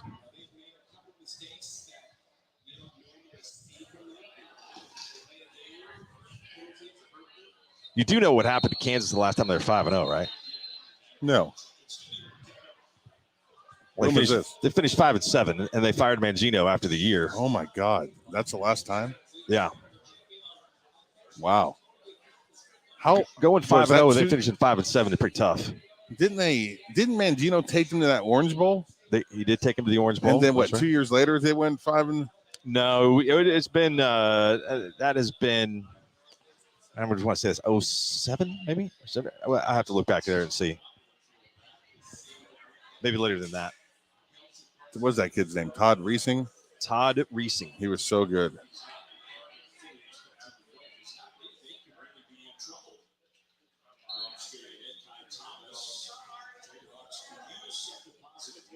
Yes, they could. And I'll give it to them. Basketball season starts pretty quick for KU. So they're projected to be one of the top teams in the country again, defending national champs.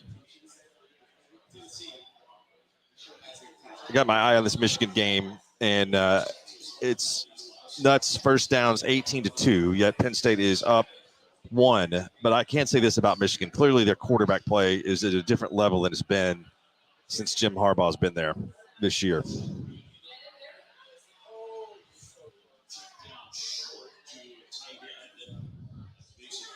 I'm not a Harbaugh guy. You? No. Not a believer. Too much. Too many shenanigans. Can't get him there. I'll be curious to see what Kansas does here to make some adjustments offensively. They got to take some pressure off their quarterback. Well, one of the things there is a problem for them is now that they're down 21, it kind of eliminates how much you can run the ball. Right. They got to find a way here to get this in. Look at this. That was terrible defense. Yeah. Terrible defense. Unbelievable. Looks like they just didn't. You know what I mean? They were just took the play off. Misaligned, or I feel like someone was. Let's watch this again. Cut back, over pursuit, probably. Just got blocked. They just That's got bad blocked. defense right there by absolutely. 6. Oh, okay. Touchdown. Wow. Got to hang in there. You know what I mean?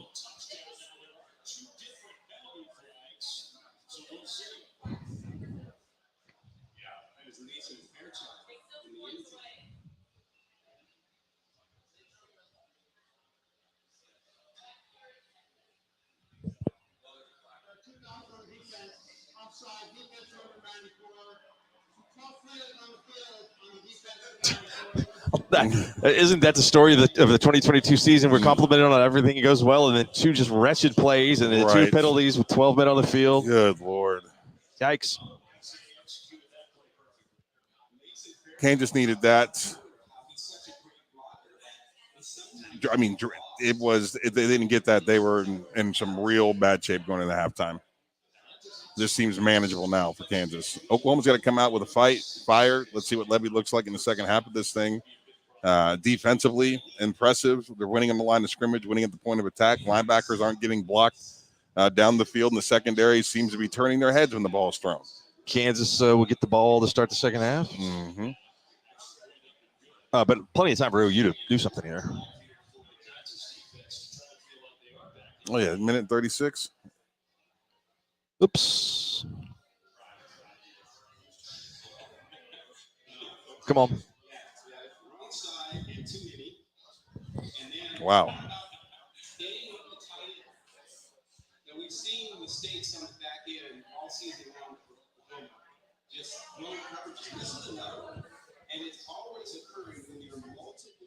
What we got? Anybody ripping us today? Are they being nice? What do we have going on? Everybody should be in a good mood. Yeah, everybody seems pretty confident. I don't know what Jerry's talking about here. You should probably give Evers a few plays now. What? Then the defense lays a complete egg. Jerry, the game is still definitely in play.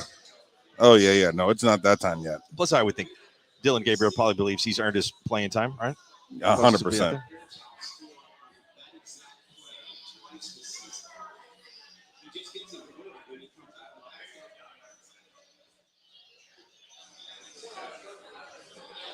Oh, you can score here.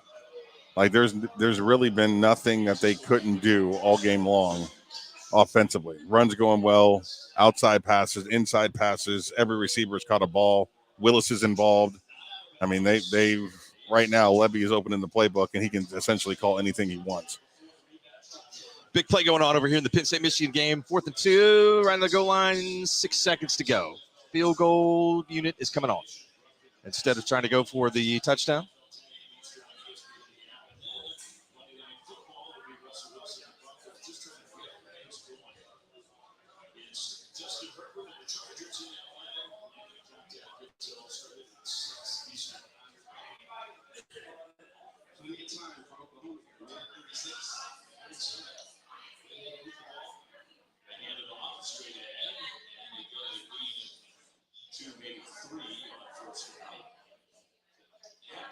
What's happening there?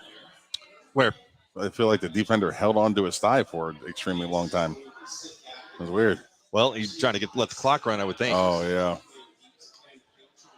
Looked like the defensive end got an early jump. Nice open field tackle there. Kansas is very well coached. Right, that's the one thing that you notice is those kids get out there and they're wrapping guys up. They block with great technique. Across the board, linemen, receivers, they're just a well-coached football team.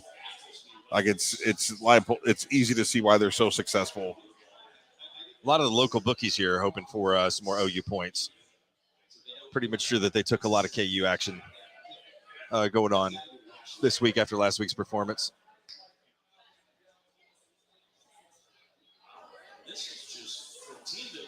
Yeah.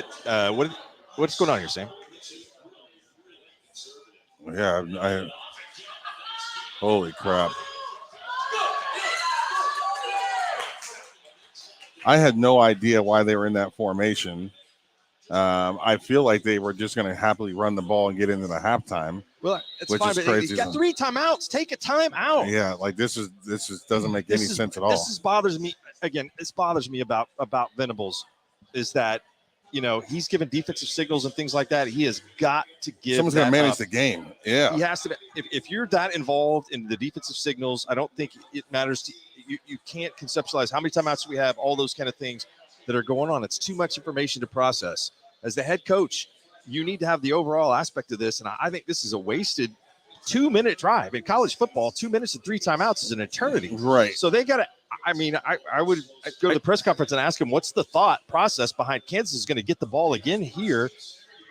Why are you allowing this much time to run off the clock? Well, and I think that what's probably most curious is the initial decision not to try to score. Right. Like, why are you trying to? You got 3 timeouts and almost 2 minutes on the clock. That's crazy talk. Well, then you get the gray. You've got 35 points. It's not like it's a 6-3 game. Right. That's so weird. Then with the gray play, though, you think that immediately your mindset changes, right? We're under 40 now going in. But don't hesitate to burn a timeout. Gabriel's going up there to try to spike it. You got 3 timeouts in 20 seconds. You can call one after every play. You're taking them into the locker room. Timeout. Right.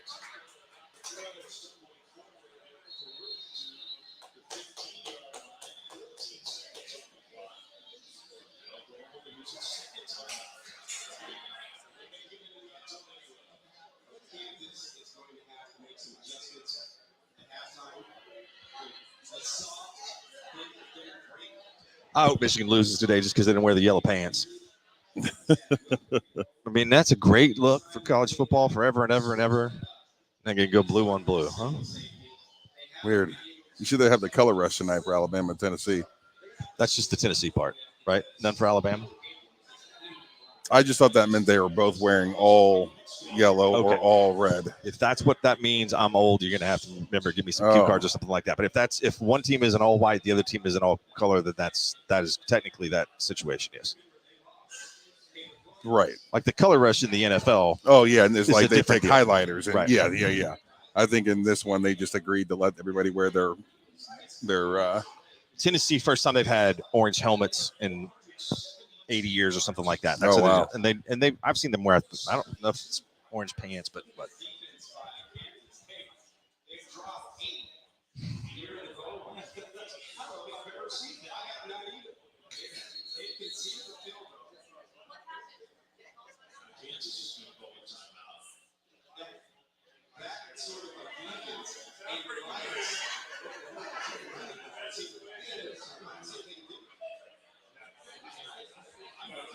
number one, not happy. Yeah. A little frustration there. I think what is, if we can read his mind right now, he's like thinking about, what if I did what Antonio Brown did? If I just took the jersey off and walked out. Probably not a good idea. Don't ever do anything Antonio Brown does. Yeah, I'm really upset, but it's not worth it to do that. No. It's not going to be a good look. Let's not probably lose my scholarship. Correct. Lose my student ticket to the basketball games. Yeah, let's not do that. Not a good idea. Be a bad deal. Sometimes in moments of extreme anger, it's best to take a deep breath. They've got 472 total yards in the first half today offensively. Unflippin' believable. That's better than last week's totals. That's crazy. I don't trust my team to tackle well enough against this defense. Mims, he got it. No? I thought he got it. I thought he got it too. Did you see the pylon go down?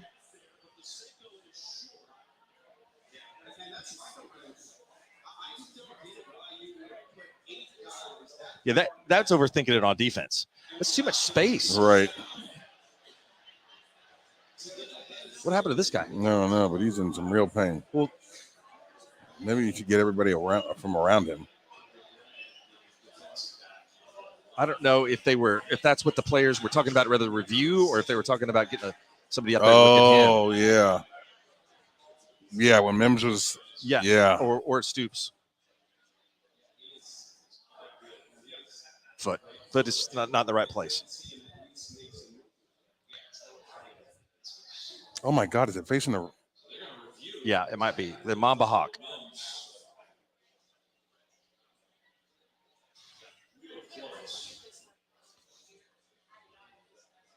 Get your little block, Willis. Get after him. He's in.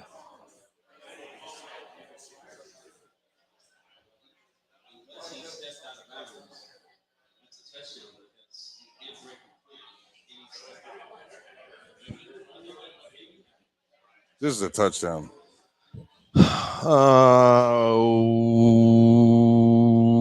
Touchdown.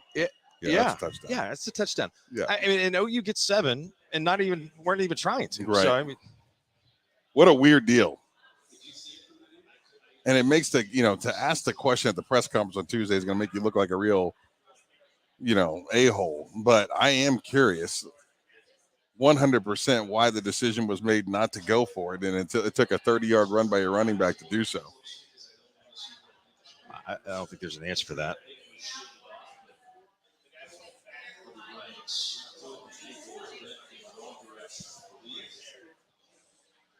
Oh, ouch. That's why he's hurt right there. Ooh, look at that, man. He just got bent over backwards. Body was like in a spin cycle, and they're going to put an air cast on that foot. Yikes.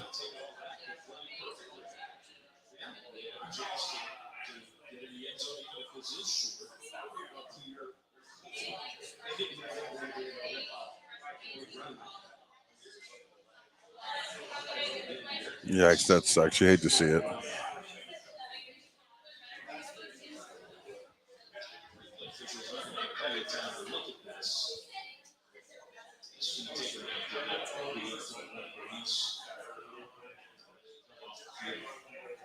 What are these guys looking at? I don't know. I mean, like it's a freaking touchdown. Are they still talking about that touchdown? Still looking at this. Look, he's going back and forth. He's got a little joystick there.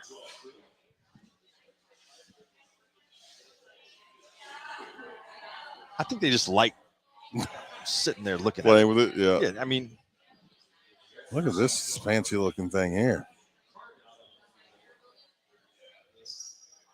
I had a coach tell me once that if I ever went down in the field, they were just going to roll out a tractor with a dump bucket. It's not very nice. Thanks, Coach.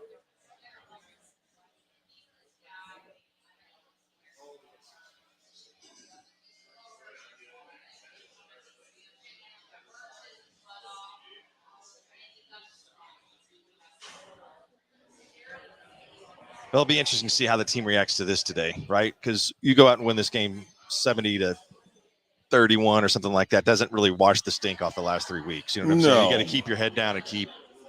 Well, here's the deal. At least it gets you in the conversation, though, right? Like, right, we come into this week and Oklahoma's the undisputed worst team in the league. You win this by that much. Every game that you've got on the remaining of your schedule, we can say with confidence there's a chance that Oklahoma can win it, right? Right. Well, that guy watched that play enough to convince himself that his colleague on the field was not wrong, and he's going to have it on the one. Wow. Are you serious? I'm serious. It's a touchdown. Can they not get a stretcher for this guy? Can they move the cart closer? What the hell is going on?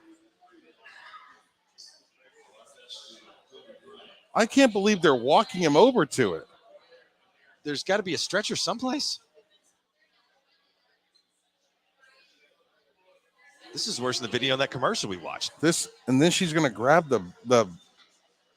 She lifted him up with the bad leg.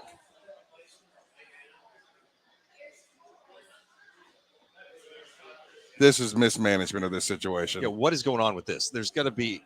There's the stretcher. Why not get it out of there?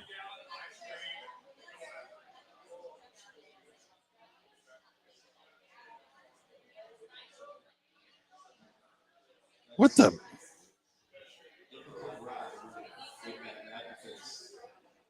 I think somebody bought that golf cart that never taken someone off the field, right? Right.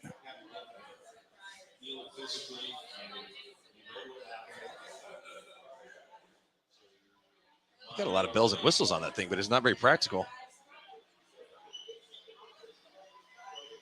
Right, with the roof on it. Does the thing I'm bewildered by the golf cart situation and how impractical it is to do this. You've been better off with a gator. What? Much better off. Weird.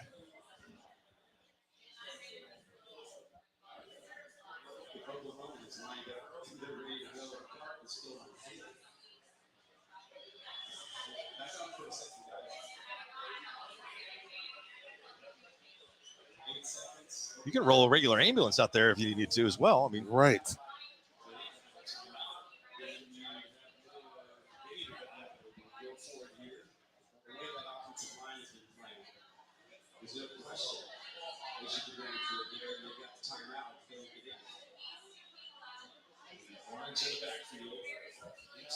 all right, you gonna throw this, Sam? Because you got 8 seconds left, or do you think, hey, look, we're just good enough to run it in here? First and goal. I'm going to go ahead and just throw it.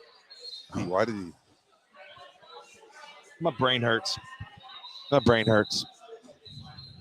What happened there? They spiked the ball For what? to stop the clock. Well, they have a timeout still. Yes.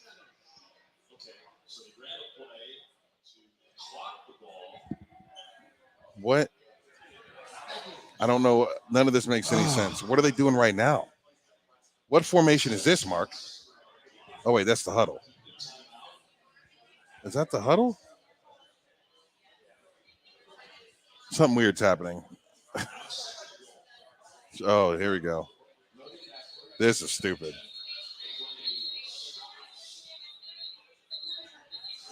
What a cluster at the end of this thing.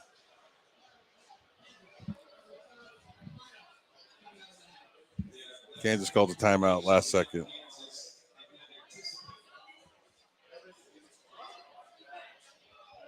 Good grief. Once we get to halftime, Mark and I are going to take a break. We'll join you after the half. We're going to grab a bite to eat here. First half thoughts while we're waiting here?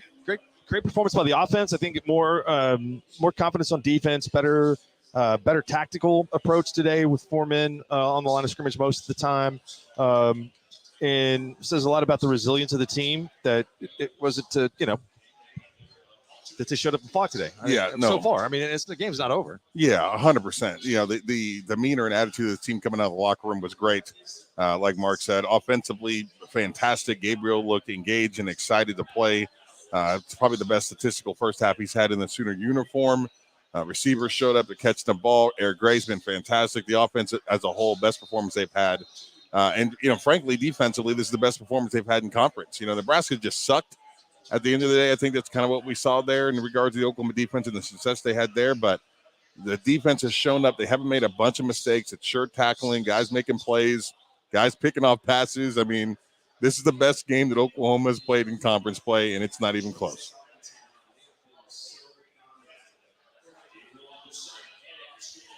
He didn't get in. He did not get in. Oh, my gosh. Yikes.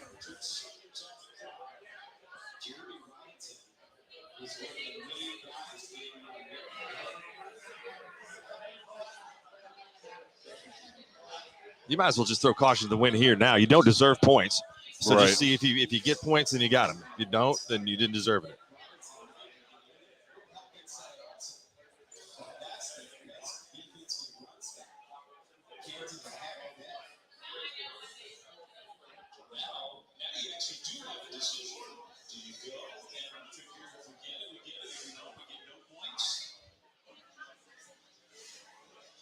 Yeah, you have to go for it here, right? Third and goal.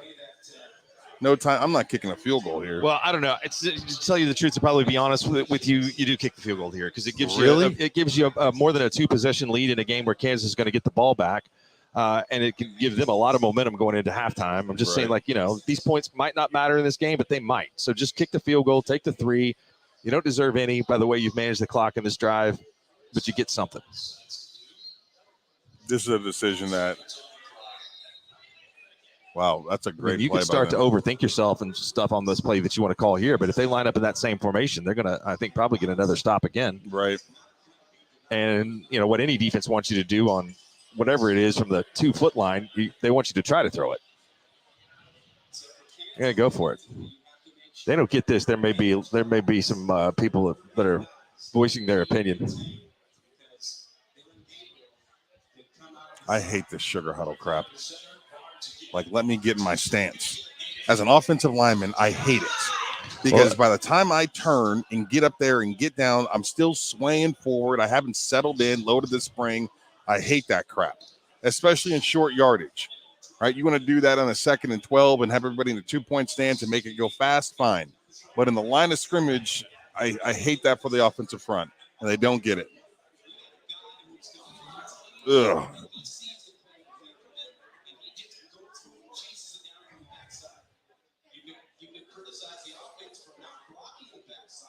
Brutal.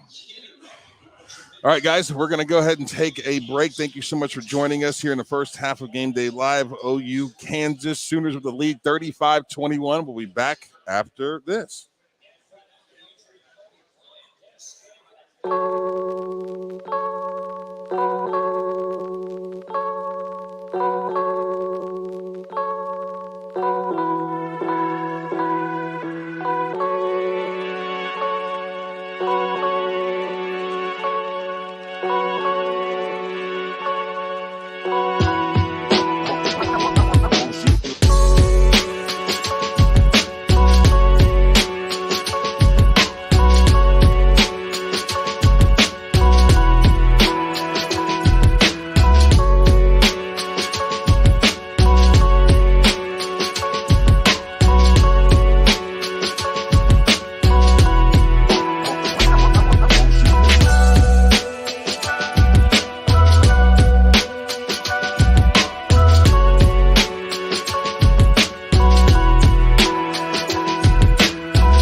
we're back as the third quarter kicks off.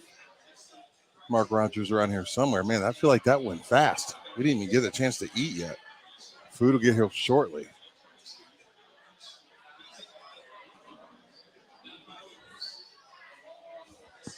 I honestly have no idea where Mark is at. The atmosphere at the Noun is pretty festive. I'll be honest with you. I did have a chance to have a few drinks at halftime. Some first half celebratory drinks, like, yay, I get to do this live stream and watch a team play well. It's been a rough few weeks here on Game Day Live. Oh, did he get him? Oh, I thought that was going to be close. Oh, sorry. Thank you. All right, damage report. Well, the end of the damage report, the end of the first half wasn't so good for Oklahoma, but let's see what happens here if they can get a defensive stop. No, I'm talking about damage report as far as the amount of drinks you had at halftime. Not what? The amount of drinks you had at halftime. Oh, just one. Just sipped on a Michelob Ultra. They got game day cups here. So. Yeah, you did well. I had a few more than one. Well, that's good clock management on your part. Yeah, like I got in it, and the bartender's excellent, and yeah, it was good. Sweet. Yeah, hung out with the Bell guys downstairs. Okay. I love those dudes. They're fantastic. A lot of energy. Talked about the game a little bit. I I haven't stopped talking about the game since we stopped talking about the game. Is everybody pretty happy with the way things have gone so far today? Yeah, people are pretty pumped that there's something positive to talk about. Got some friends in here in the back, a couple different groups. So it's good to see them.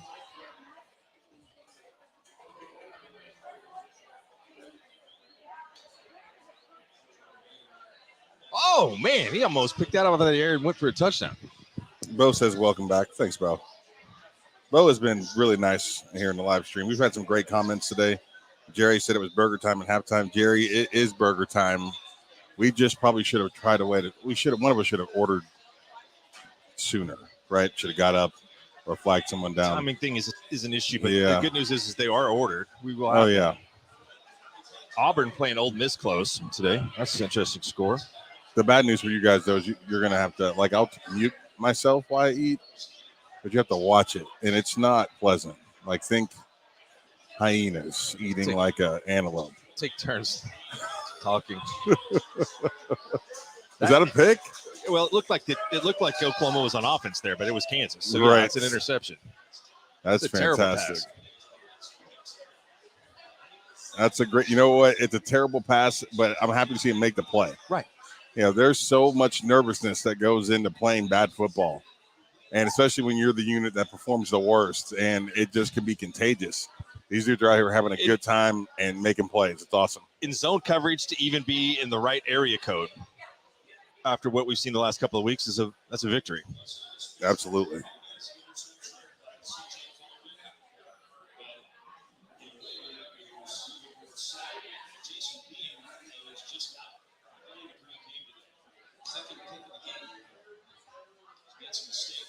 There we go. Who's Michigan this? got a touchdown and a 2-point conversion. Is that Gray again? Yes. Man, he is playing his ass off today. Yeah. That kid is. This is as good as I think I've ever seen him look. Poise. He's patient in the backfield. Great side to side, capability. His agility is amazing, and he's got a straight line speed that's just good enough. That dude's the real. He's an every down back. Blocks well, the whole 9 yards. They've had a bunch of those. Brooks was that dude. Ramondre Stevenson was that dude, right? Like I don't know that there's anything. They do anything great, but they do everything good, and those are hard to come by. Well, Eric Gray's, this is his best game that he's had in an OU uniform. Not close. Not close.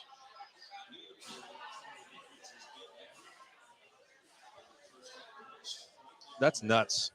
That statistic right there. It's wild. Yeah. That game they beat Missouri 77-0.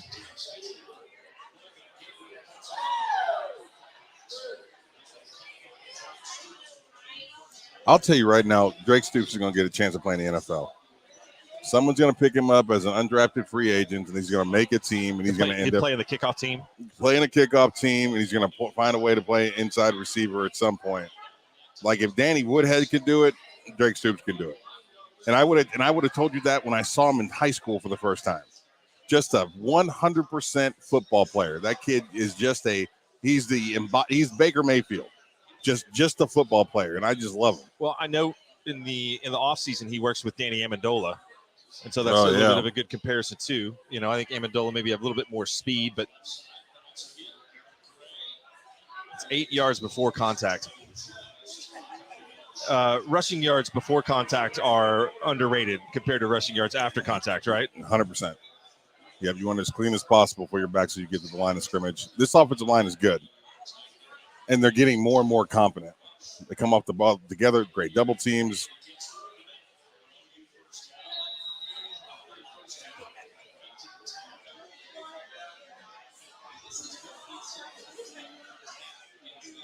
Sometimes you watch a game and I start to like reminisce, and just the speed of it. Like if there's anything I miss, it's this. Like every play is like an adrenaline rush. Like every time the ball is snapped, because it just goes so fast. Split-second decisions, right? Split-second movements. The difference between a 70-yard touchdown run and a 2-yard loss is a matter of feet or inches at times. Like it is just the coolest sport. Plus, in the offensive line, you're presented with different alignments, different type of stunts and things coming from the defense. Yeah, man. It's something new every play. And the cool thing about it being a lineman was you gained a new tool every year, right? Like going from a freshman to a sophomore, your body took the first real big change, and all of a sudden you felt a little power against the upperclassmen. And that next year you gained a little more power, but you gained more knowledge. And it's like, now I'm seeing things pre-snap that I was never seen before in my career. I'm able to call my shots, right? Get in my stance and know that I'm going to get a kill shot on this Mike backer because of my understanding of the offense. Like it was every year feeling more powerful was awesome. Did it help you that your head coach was an offensive lineman? 100%. Because Les was calling plays because of it. Like the 2002 OU game, the first 2 plays he called counters because he just knew he put whoever it was in motion that Tommy Harris was going to slide down to a 1 technique. And if he was at a 1 technique, I was going to just wipe him off the face of the planet. He called it back-to-back plays. We gained probably 15 yards on the ground in those first 2 plays. You would have called timeout right there. I would have told you the score was going to be 50-0. Like we were just overwhelming. And he called plays to get mismatches up front, get double teams up front, like make sure we were laying on the best player constantly. And it was awesome having an offensive line coach as the head coach.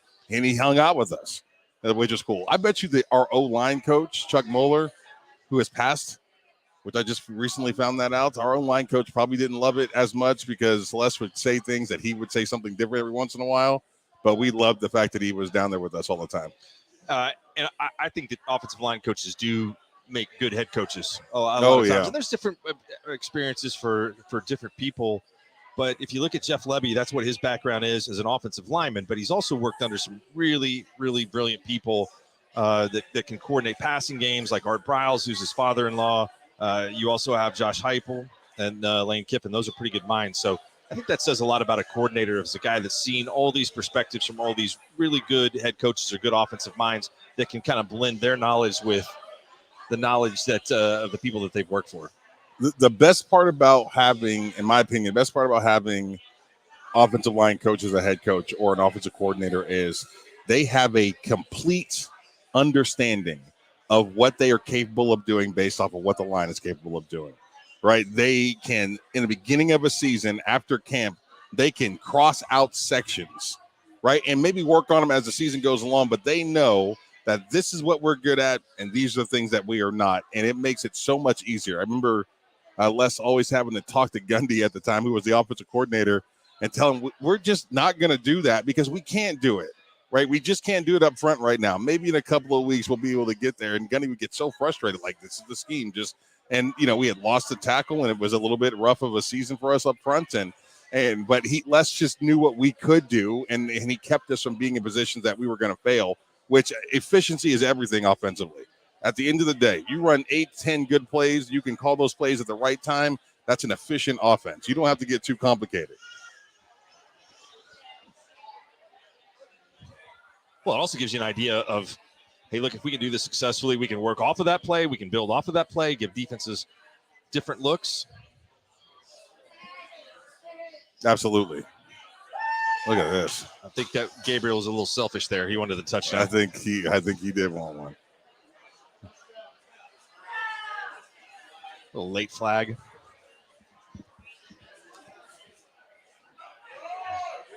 Good to see that kid look healthy and not skittish, right? Right. Because sometimes you lose a dude after taking a hit like that mentally.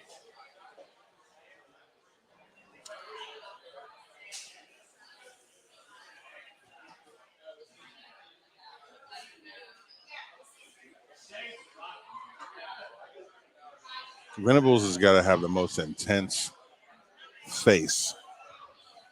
Like, he's hard to look at during games. It just It looks kinda like he's in through pain. How much he's grinding his teeth. Right.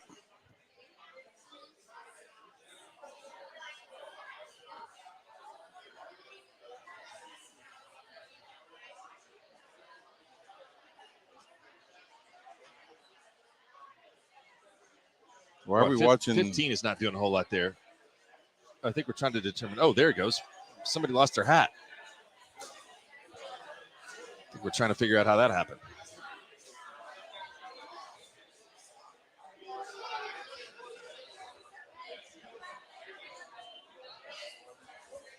Bo says, hate to be an OU homer, but these refs haven't called a great game. Yeah, they missed the play for the touchdown at the end of the first half. But, Yeah. and they like to really look at replays way too long.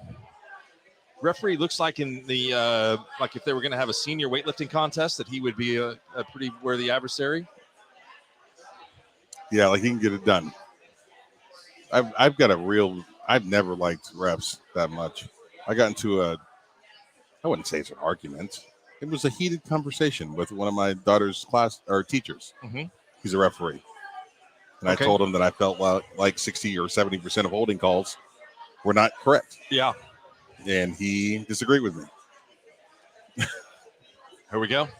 Yeah, perfect. Here we We'll go. just take him. Here we go. Yeah. What do we got here? I had to get that little cheese thing too that you ordered last time. I got it with the onions. Thank you very much. Okay, I can't wait. I've been waiting to try this burger that you talked about last week for a long time. Oh, okay. We got two burgers. Yeah. Yeah. Okay, this is mine. It's plain. Okay. No. One with everything on it and one plain. This is mine too, though. Yeah. Are we good? Okay, cool. I think we're good. She didn't believe that I ordered two. Oh, was she trying to Yeah. keep that? Trying to jack one of these sandwiches here. I'm like, no, ma'am, look at me. I'm starving. No, this is not even a burger. That's a chicken sandwich. Yeah, this isn't right. And she left. Somebody is going to want those Brussels sprouts. Yeah. This is the beauty of live streaming. This is actually a chicken sandwich. It's no. I'm so sorry. She gave me the order. I didn't know that you had ordered two burgers. Oh yeah. So okay. So yeah, just one with everything on it. Cool. What's that? What's in there? She put it in wrong. Jason Porter says, Sam, that's mine too. Yeah, that's quote of the day right there. I'm not much of a fries guy. I just want the sandwiches. I'm gonna go see Train tonight. Really? You are going to? I'm going to. Yeah. Okay, that's great. I was wondering what podcast are you guys? This is Game Day Live with a sports animal. For what? Game Day Live with a sports animal. Okay. Yeah. Podcast right here? So yeah, we're just doing a live stream right now, and you're just there you are. Hey, man. Yeah. Good luck with it. Let's go Thanks. Sooners. Appreciate it. I should have put him on the headset. We should have. Yeah.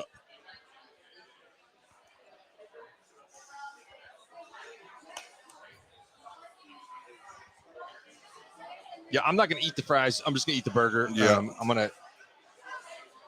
We're gonna take this spare commercial everybody break. If you guys don't mind. What is that? Oh, that's That's the that thing that, croque yeah, I was good. Mr. Something. Mhm.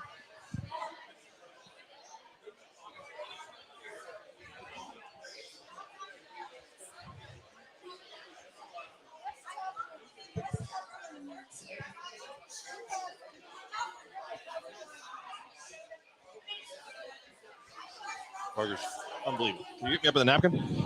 Thank you.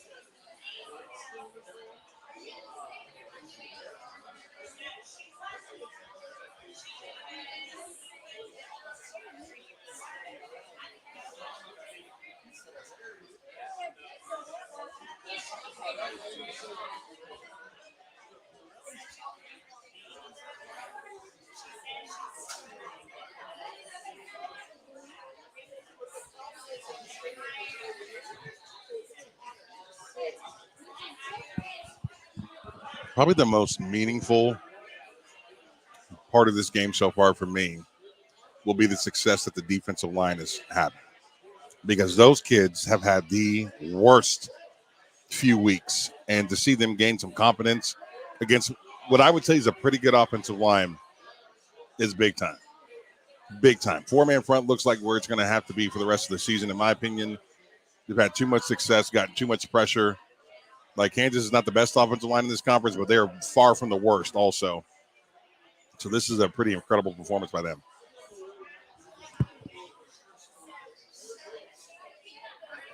Yeah. I 100% agree with that. And whatever adjustments they've made, I mean, I think they can feel confident that at least we stopped the bleeding in the rushing game, you know?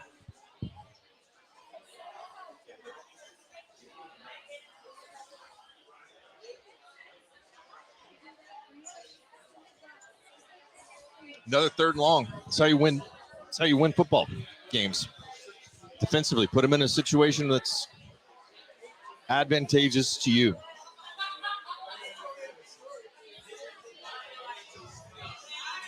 Timeout for the Sooners.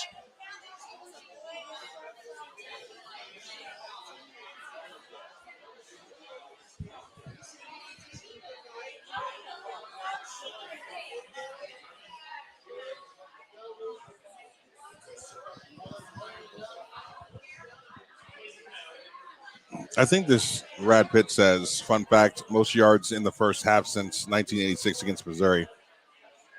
I just feel like what was the Mayfield, Nixon, P. Ryan versus Texas Tech? I mean, I've never seen a offensive output I think like those that. teams are like 800, 850 yards. Yeah, And so maybe some of those in the second half, but 400 and something yards, 470 yards. That's a lot of yards. That's crazy.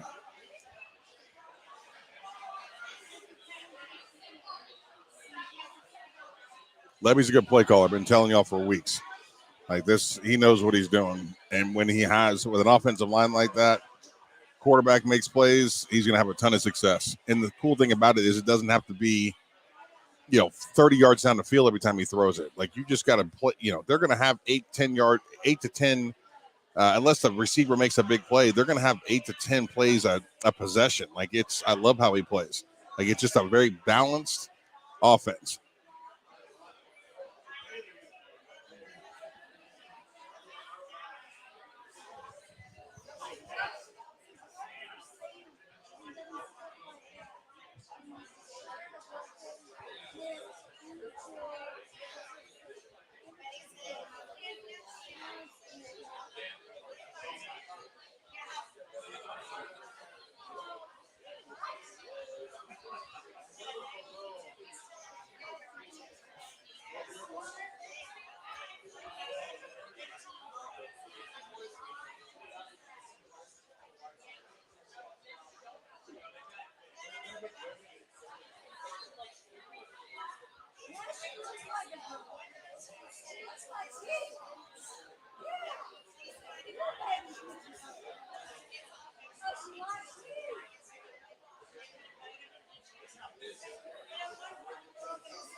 Michigan got a big stop on 4th down against Penn State, then scored a long touchdown, Blake Corum, on a run. So they're at 14 early in the third. I don't know why we got switched to Auburn Ole Miss. I think this is a little closer. Oh, okay. So no, but the place is starting to fill up a little bit. Good vibes here at the Now, man. Good times.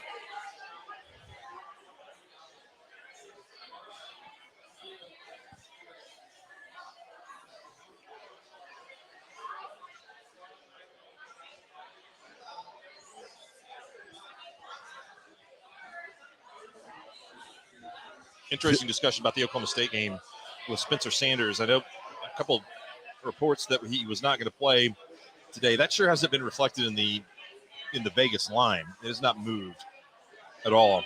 Okay, somebody told me earlier that the line had moved because I thought that he wasn't going to play. It's not moved. Okay. It would move significantly if he was out of the game. Okay. I think you'd see TCU as an 8-point favorite if that information was out there. It's still 4? It's been anywhere from 4 to 5, Okay. and right now it's 5. Okay. But it goes past 7 if there's no Spencer Sanders.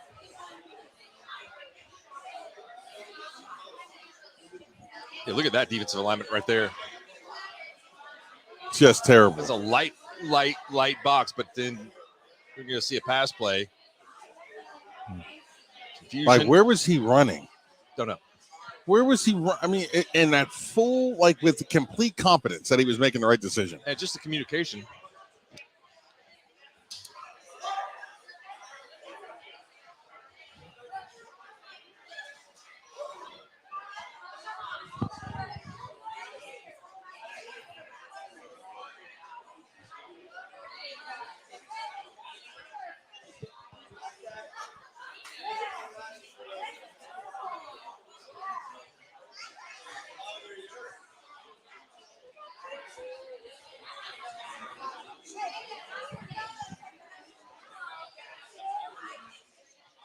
Texas is in a fight right now, 17-14.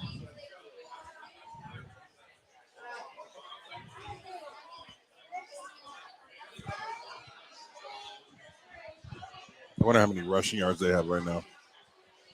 Who, Oklahoma? No, Texas. Good question.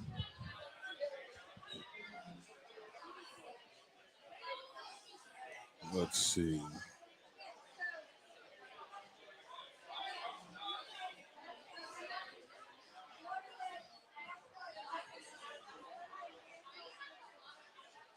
It's hard to get signal here on game day. First down. Mims making. Oh, man, he faked himself out. I'll find it. Like, I'm on the page. I just got to. There we go. Let's see. Iowa State's got the ball deep in Texas territory right now. 123. Not a very good day passing the ball either. Oh, they got 123 on the ground. Well, that's more than I thought they would have, honestly. Well, 53 plays, 156 through the air, 123 passing. Yeah. And 123 rushing. Robinson got 104. That dude is the truth. Well, pretty good day for Hunter Deckers. He has 1 interception, but he's thrown for 270, 21 of 28. And I think that's important to talk about with Texas is that, yeah, they look good against Oklahoma and Bevel last week, but their Right. defense hasn't been great other than that Right. all year. Yeah, I would say they're pretty mid on both the defensive front and the secondary. Like, they're not bad, but I wouldn't say that they're good either.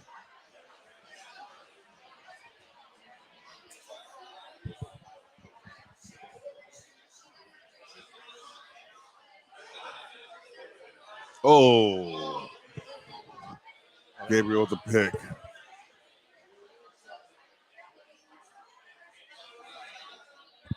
That was way behind the receiver. Right.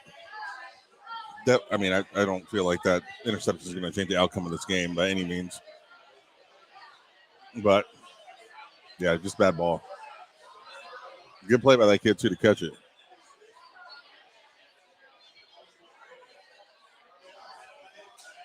Oh, you responded well earlier in the game at a much more pivotal time with a defensive stop. Mm-hmm. after a turnover. See if they can make it happen again.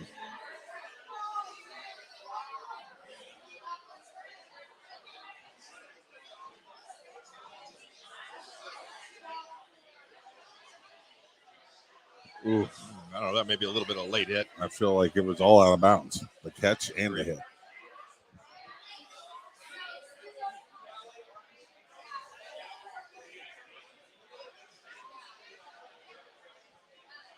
With as warm as it's been a good season for flies. Flies are Yeah, they're there's thriving. a bunch of them out at the end of October. They are thriving.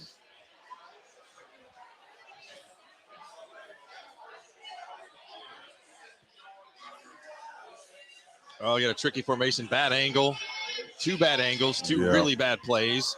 Guys get fooled, not playing fundamental technique football. 42-21 is one of those scores that Watch this, 32. Where are you going? What are you doing? Why are you watching the quarterback? yeah. Gotta be better. Yeah, this is a score that feels like it's impossible to overcome, but you just never know. There's a lot of football to be played. Oh, you just gotta stay dialed in, stay focused.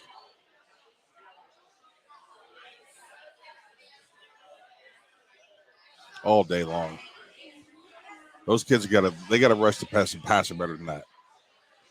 Touchdown, Kansas.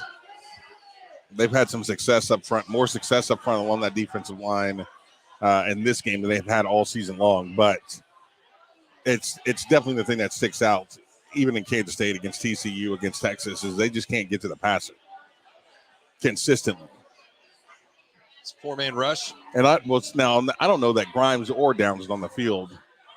I didn't see Downs. I don't know if Grimes is out there.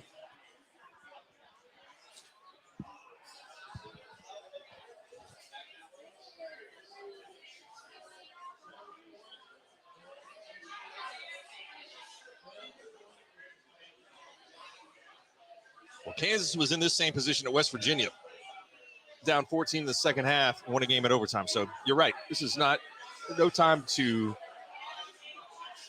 Take a relax. Correct. Coaching staff, player-wise, you know what I'm saying? Your offense has been rolling all day. You need to come out and try to continue to roll, right? Right. I mean, this is not time to go into a shell and get conservative Absolutely in the middle not. of the third quarter. Kansas is absolutely that team too, right? They're playing with so much emotion. There's so much excitement around the program. Like you're getting that extraordinary effort. Ooh, from Kansas right now. Iowa State just goes up 21-17. No weekends off in the Big 12. I love it. I absolutely love it.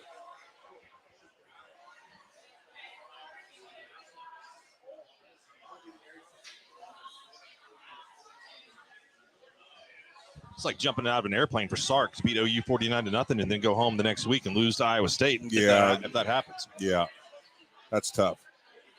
Cyclones defense is legit. And if Decker and those boys could do a better job staying on the field consistently, they would be in a better situation. Like their defense is just very good.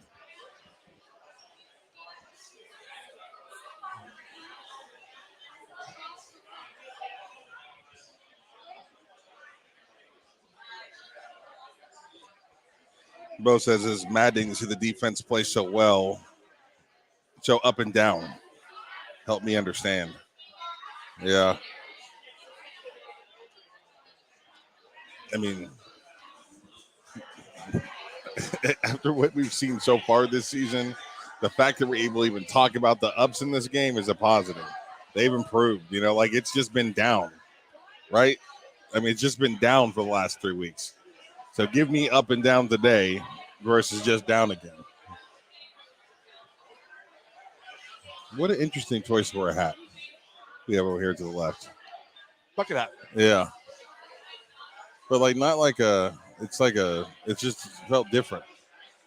A little Forrest Gumpy. It works on a boat and it works in the game. Right. Yeah, boat, it felt boaty. Yacht-like.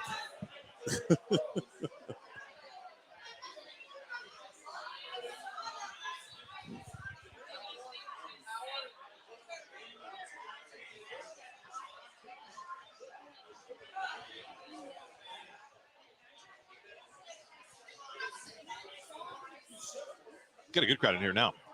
I assume also the crowd is pretty good downstairs, so it'll be more and more people filter in. But if you're interested in how the outcome of the game is going to be, probably stick around the stadium for a while.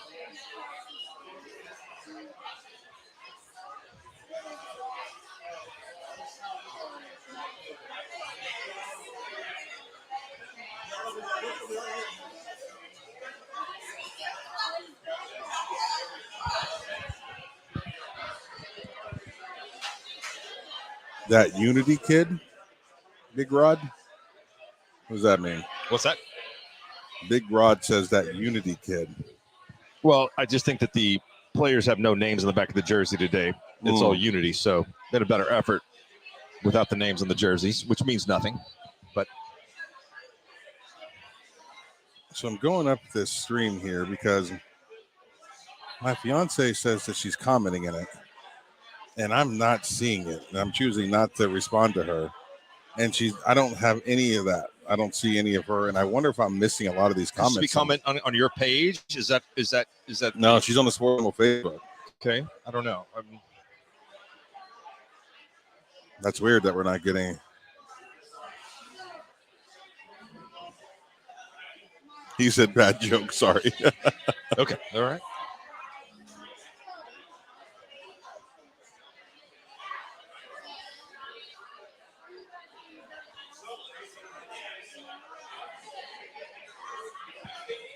Weird. Guys, I feel like we're not getting all these comments. So if we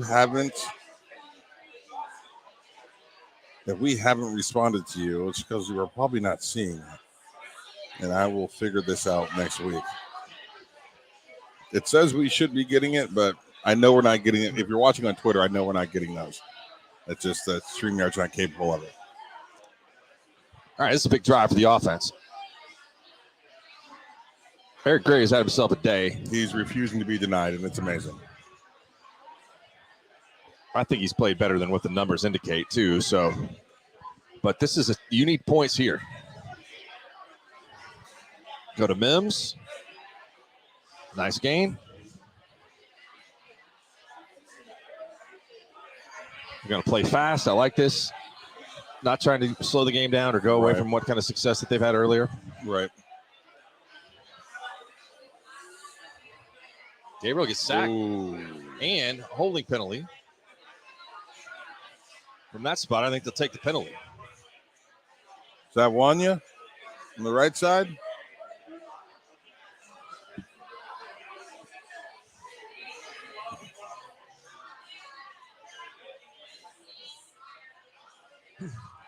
Show it to me. Let's see. Yeah. He was bad from the start. Look at his stance. Yeah, what is he doing? He's like, what? I have no idea what he was doing. That might fall into the category of the holding penalties. That really isn't a holding penalty. Correct. He may have just thrown a flag on him for terrible technique. Yeah. Yeah. That looks so bad. Sir, your stance is so bad. It looks so bad. That's a 15-yarder. God, that was weird. I think it was so bad, Sam, that he attempted to hold, but he really didn't hold. Right. He couldn't even He was so bad he couldn't even get his hand where he was trying to hold. Why was he bent over like that? It's so weird. Like, you wonder if he was hurt. He wasn't ready to play. No. Big third down. 3rd and 5.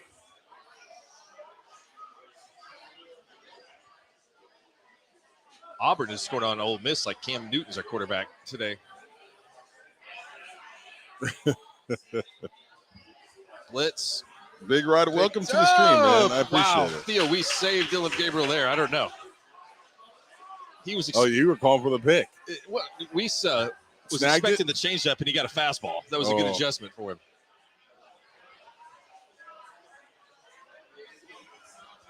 Big Rod says it's his first time using this high-tech stuff. He says Gabriel's clearly OU's MVP. Well, welcome to the stream, my friend. We appreciate you hanging out with us.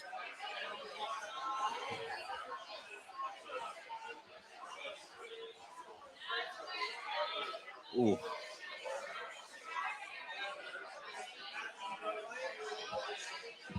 Third and 1.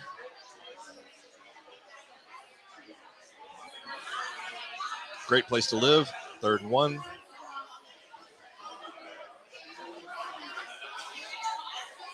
Ooh, that's big time play. Big time play by the freshman Barnes. I love it. That's one-on-one when the offense accounts for every other player, right? This is why the offense should always win. We've accounted for everyone on the field, but that guy's got to win. And he absolutely went in there and won. Off. That's a grown-ass man play. For a freshman, that was Barnes. impressive. Go get it. Love every second of it.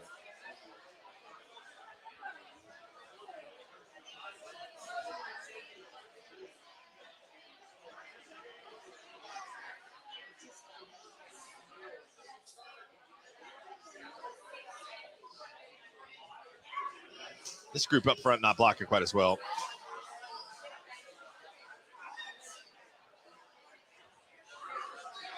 Yeah, I don't know what the deal is. They've had a lapse.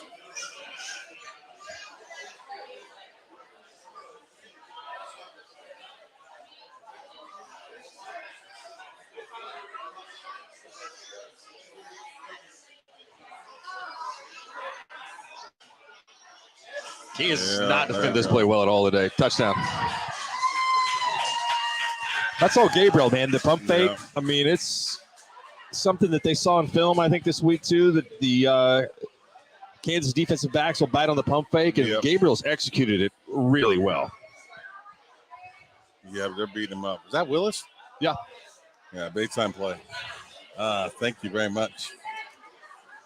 Big time play. Gabriel to Willis. I love when Willis gets involved a lot. We were talking a little earlier about, well, that's one thing I love about Lincoln Riley. He found the role for the tight end in the offense, and there were some marquee games throughout his career here at Oklahoma. The Ohio State game really sticks out, where Dimitri Flowers was just, unguardable. Like, Willis is a freak athlete. He's a mismatch for safeties. He's a mismatch for linebackers. You got to use him as much as possible. This is a really big answer for the drive there to push it back up to 21 points. Huge deal. That's huge. That's one thing I think that we've seen a little bit, that the second half for Oklahoma has been different than in the Lincoln Riley era. You get really nervous. This is a game where Kansas pulls within 14, and you've had some second half collapses. So you'd blown some big leads in the past. So that is a big answer for the OU offense. We'll see if the defense can come out here and have a better performance. All right, a lot of things going on around college football today. Texas and Iowa State in the fourth quarter, about 8 minutes to go, and Iowa State has the lead in that game. Much better defense for the Cyclones than what Oklahoma threw out there last week. Texas has got the ball deep in Iowa State territory right now, 5:45 to go, trying to retake the lead in that game. Michigan is all over Penn State. The game was close. Michigan actually came out at halftime and took the lead. Penn State took the lead in that game, but they're now down 31-17 with Michigan in Penn State territory. Dylan Gabriel thrown for 422 yards against the Kansas secondary. Then that number going to go up pretty significantly, I think, if the Kansas offense is able to sustain some drives here in the second half. Ole Miss, another one of those top 10 teams today. Auburn playing very well in that game. 38-31 Ole Miss ball. What's the guy got to do to get Texas on the TVs over here so we can watch them lose? It's a good question. If it's on, no, it's on ABC, so we should be able to see that someplace. Yeah. If Texas can go in here, I don't know. I'd hate to be relying on the Iowa State offense to get a game-winning drive. No matter what's been accomplished in this game so far, Sam, I do think if the Kansas offense starts to put up some points here, people aren't going to be real satisfied with this result. Well, I mean, let's Kansas offense, first of all, is one of the top, 10, 15 in the country right now statistically. They've scored a boatload of points, and they have done it against everybody they played and put everybody through their paces. So, letting Kansas score some points is not a indictment. Not terrible? Yeah. No, it's not an indictment on your defense by any means. They're good. No Ethan Downs, you're right. Not in the game at this point. I thought he got his bell rung probably about midway through the second. It's good defense. And he stayed in, and that's, I don't know.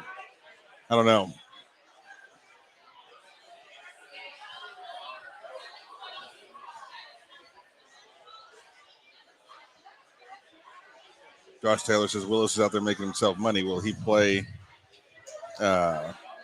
will he play in the NFL? I think so. Tall enough? For tight end, he needs to be a little bit taller, I think. Tight ends are having a renaissance as far as the NFL. To me, it's about how that dude, how does he test? Right? Like Dimitri Flowers didn't test where he needed to test. The kid from last year, Willis's podcast partner. Why is his name slipping me right now? Good tackle. Help me out in the stream, guys. Jeremiah Hall. Yeah, just didn't test well. And he's probably not tall enough. So I think it just, how does his game translate to the NFL? I think a lot of that's predicated on what his vertical jump in 40 time look like.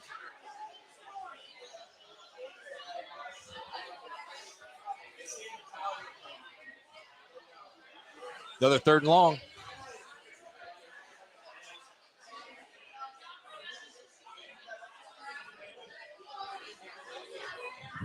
Third and long, that will be 3rd and even longer. You gotta like how Oklahoma's got the ability. Their defensive front is pretty versatile. So like on this play, Downs is out. I don't know if we've seen him in the second half. Somebody in the stream, if you have, let me know. Been out on this drive. But now they've got Grimes and Redmond on the edges. Redmond's a lot for a tackle, right? Tackle's frame's a little slider. Redmond's that's a dude. Like he's all core, low to the ground, can get hands on an offensive tackle, maybe do some things with him physically. He's at the top of the screen right now. Or he was. Lost contain. Yeah.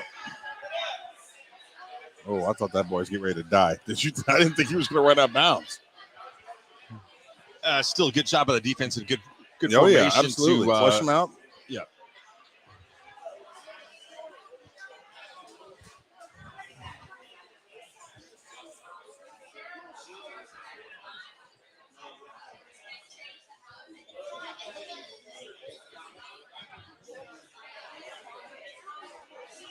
Defense gets a stop.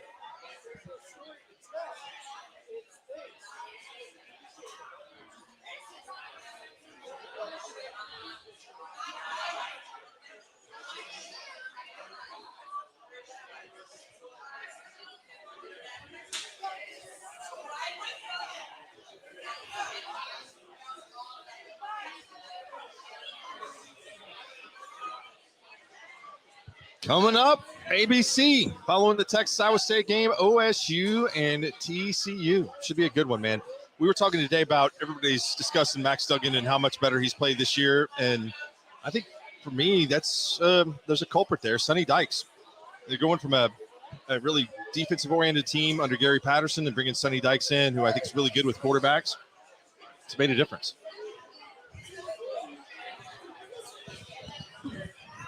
Duggins has been the best quarterback in the country so far this year, and you're 100% right. That's a staff finding a way to have an impact on a kid who clearly had the athletic ability to get it done and just executing. This happened with Trayvon Boykin at TCU, 7, 8 years ago. Gets a new OC, has one of the most average seasons you're ever going to see as a junior. Comes back as a senior. He's a Heisman Trophy candidate. Like, coaching matters. Coaching can have the biggest impact on quarterback. You're seeing Tim Bertay have a big impact on Spencer Sanders this year. Finally, he's looking more like a quarterback instead of a kid, an athlete out there playing quarterback. Oh, he's really having a lot of success running the football today. There is Javante Barnes. He and Eric Gray They've been good. alternating to get it done. They've been really good. Into the 3rd. This game's going long.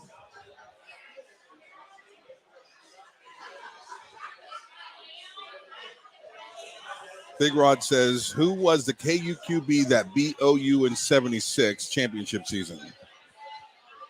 Nolan Cromwell?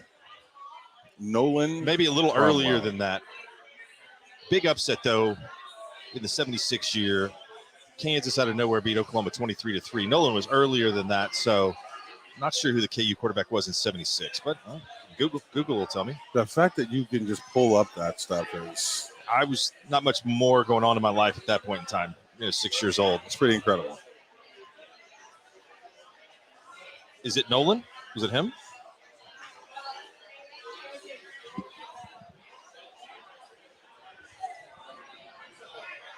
What are you looking for? What am I looking for? Yeah, you're looking for. Are you looking for? Do you need something to go with the entree there? No. I'm taking a break. Okay. All good. I'm breathing.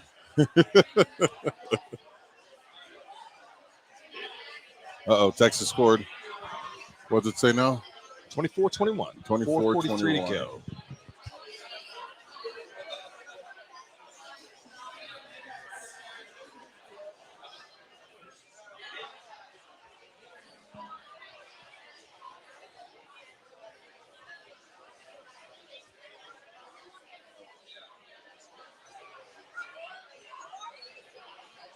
Okay, I had a little internet situation I had to get handled here, and I should be able to pull the answer up to this.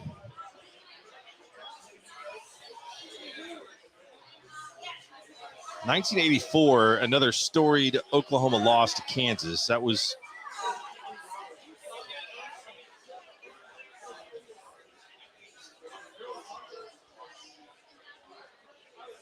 a year with Danny Bradley injured. Sooners lose 28-11.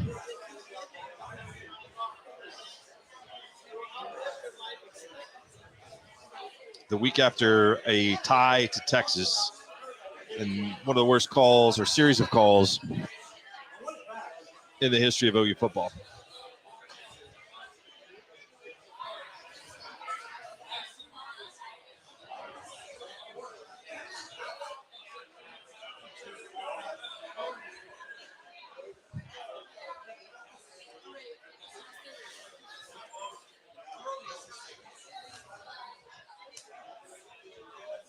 I think internet in general is tough on game days here. A lot of people, small spot. No, it was Nolan Cromwell.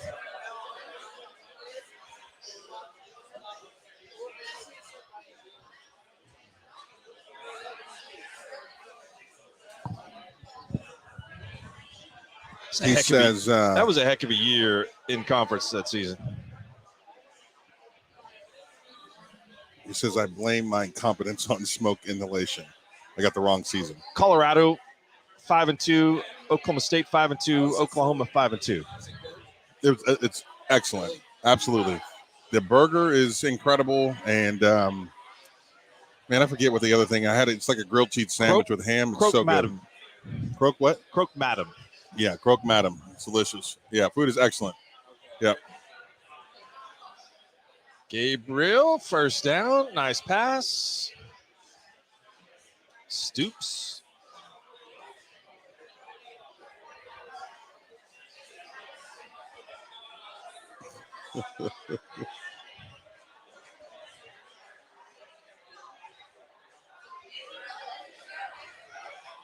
Fourth quarter. What do you give them a grade so far? Today? Yeah. Hey. Same. Like, same. Exceeded expectations by a lot. Ton. I picked them to lose this game. I mean, this is way more than I thought we were going to get. Right. I agree. You can talk all you want about bouncing back and spot and things like that. That's fine. Right. There was an overreaction this week to there's no talent on this team and everybody needs, that's not quite true. I don't know if that's a turnover or not. Let's see what they're going to call this. But wow, that was not the best of plays. We gave them an A and they decided to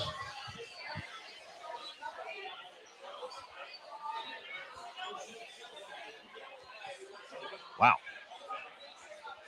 I don't think the arm's going to be going forward on this, but this is that's got to be some confusion on what's happening. Looked like Javante Barnes thought he was getting the ball. Oh, yeah. He absolutely thought he was getting the handoff. Or maybe he didn't. I don't know. Way too close to the quarterback to not be thinking he's taking the handoff. But his head, what his look face is didn't make you believe he thought he was getting it. I don't know what is Brent feeling there, Oh, he yeah. looked like he had a big grimace on his face. Whoa. That's good defense. Yep, Didn't that make is the good tackle, defense. but at least got it and slowed down a little bit. Woody Washington up in pursuit. Big Rod says offense A, defense D minus. That's not D minus for the defense. Bro, compared to what we've seen this season, It's an that's improvement. nothing but an A for the defense. They haven't even been lining up correctly the last 3 weeks. I think the defense has played. It's played the same as it has in times where they've won games. Correct. Yeah, I mean it's. Yes. If this game happens the week after Nebraska, we're still talking about how good OU is. There's no problems on defense. Everything is Absolutely. fine. I mean, right?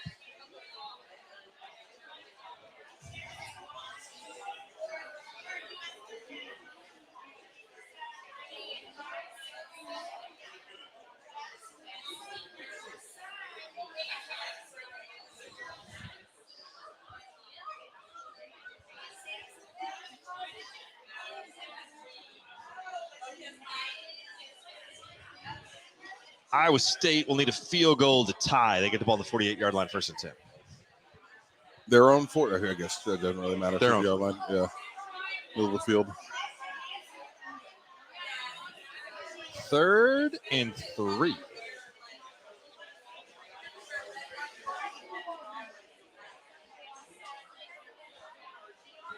It's moving all over the place formation-wise.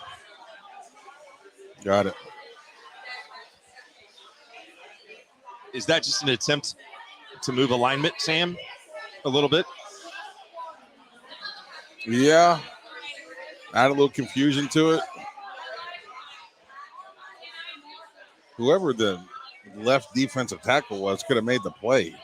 He just got so fixated and centered in on the guard because he got a ton of pressure. I mean, that hole was opened up due to the guard playing in the backfield about 4 yards.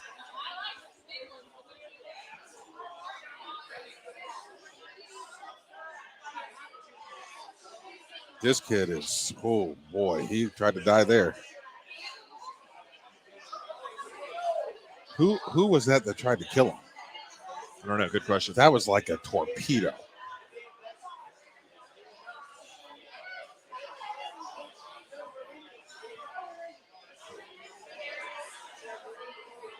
No, it looked worse. The other camera angle. I hate this. Good defense. Yeah, there you go. Thank you. Mark, you need anything? Yeah. We were refill.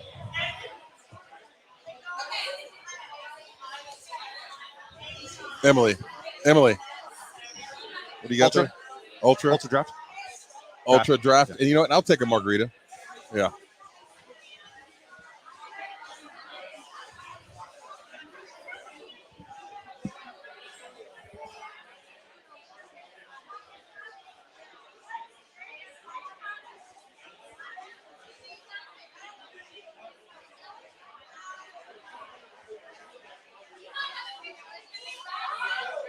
More good defense. What was that? Wow.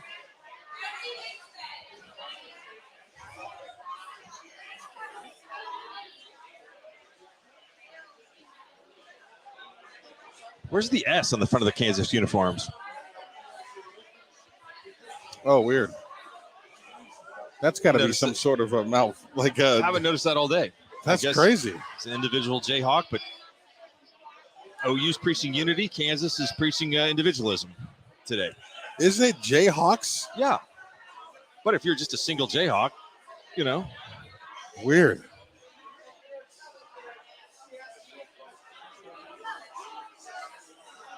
That's a I tough hope little that was team. a camera error, but it wasn't.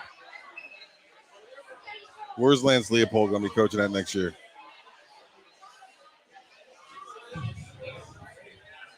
Because is Kansas the best team in this league right now? No. But give Kansas Mike Gundy's roster, right? Give him Texas's roster. Like what the job that he's done here in 2 years is just obscene. They didn't even have a full scholarship group. Like they were dealing with 40, 50, 60 kids on that team. And you're telling me he's going to play football like this after year 2? It was that Kansas was the worst program in college football, period. I want to say Nebraska. You think? God, I wouldn't take that job for anything. He doesn't want to go play football there. Let me put it to you this way: he took the Kansas job. Correct. So it's not as bad as the Kansas job. I think he can win there. He spent some time there.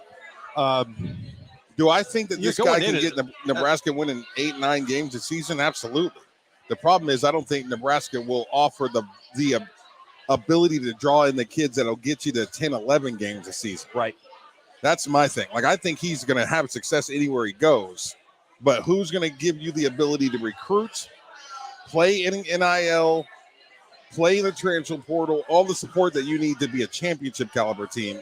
And Nebraska just seems like they're so far away from that. True. I think it's easier to go from rock bottom at Kansas to a bowl game than it would be to go from rock bottom at Nebraska to winning the Big Ten.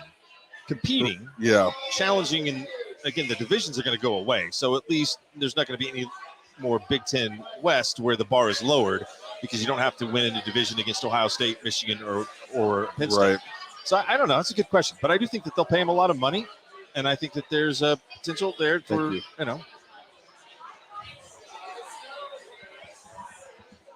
don't see him as a fit in the SEC. He's a guy from Wisconsin. He's coached in the MAC. How much of this is Wisconsin firing Chris? Them like, we're going to go get our guy. I asked that question to somebody that would really know, and they told me that Jim Leonard is going to be the coach at Wisconsin, that that's what they want. Wow. What a weird deal that is. Yeah. And if you do look at Wisconsin, the program has been solid, but they need to find an offense. If you hire Jim Leonard, who's the fan base will like, former player, young, enthusiastic guy that people feel kind of like has the it factor, you're going to have to go find an offensive coordinator that can recruit quarterbacks, because Wisconsin's quarterback play has just been way below par for what's on the rest of the roster. I say this all the time. Why don't these kids want to go play in Wisconsin? It is a guarantee that you're going to have 5 340-pound NFL players blocking for you. You're going to have a 235-pound thumper in the backfield. You're going to have a couple of 6'5" receivers that can go get the football, and you will have success. Why don't these kids, the kid from Houston a few years ago that ended up Miami, why didn't he go to Wisconsin? Spencer Rattler, why didn't he go to Wisconsin? Like, what if you can throw the football? It seems like if you're looking for an embrace, Wisconsin has the ability to embrace a quarterback. Well, I think the reason is they don't want to hand the ball off. Look at Traber. Whenever he's talking on the radio, he wants to throw it every down. Right. I think that's the mentality of the quarterback. That's true. Look at I Russell never really Wilson. thought of it like He's a that. Wisconsin quarterback. They want to throw it every play. Iowa State, 32-yard line, 2:20 to go, 1st and 10.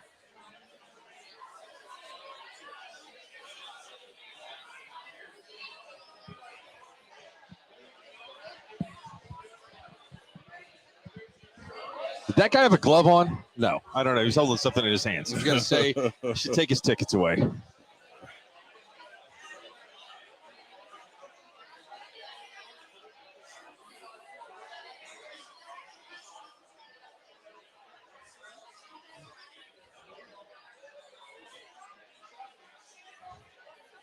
I wonder how many people are in that stadium that bet on Kansas this week right now that are hoping for a backdoor cover with the OU win, right? That's the sweet spot. Yeah. What was the line again? 9.5, 10. I mean, it was all over the place.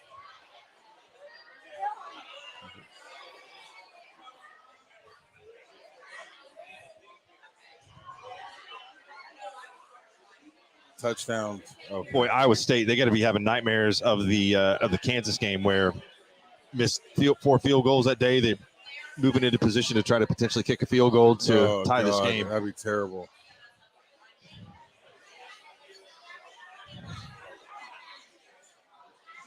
Who's this? Stoops. Yeah.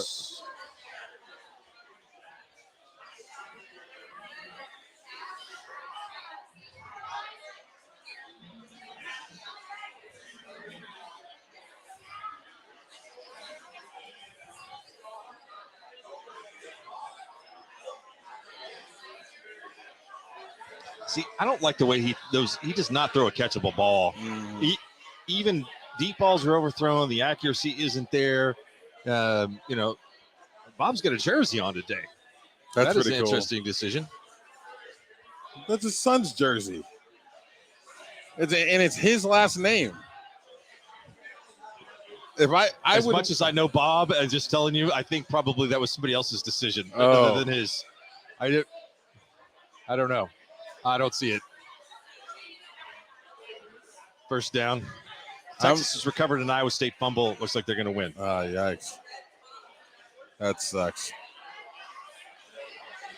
Yeah, I'm not a Jersey guy. I'm not. Yeah, not a Jersey guy. I have my own last name. That's But you're kinda how I right. feel At about least it is his own last name. Son's it. jersey. Yeah, That's fine. so I would definitely wear my son's jersey. It could be like a homecoming thing for the players and the players' parents. I don't know. That's Oh, my yeah. guess. I don't Okay. think Bob said, "Hey, look, hey Carol, I'm thinking about wearing a jersey to the game today." I don't think that happened that way.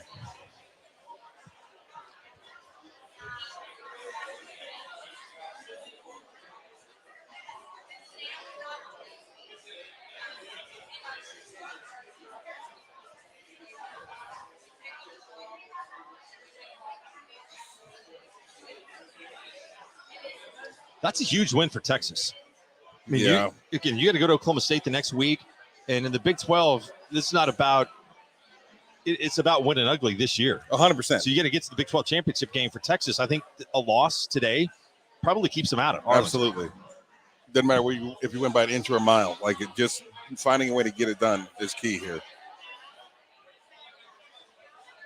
Shout out to the Jayhawks for this effort today, too. They're still out there playing.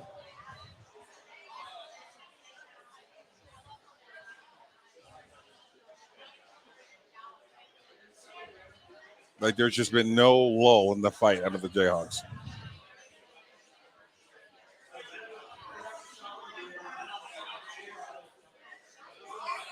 Seven keeps losing his helmet all day.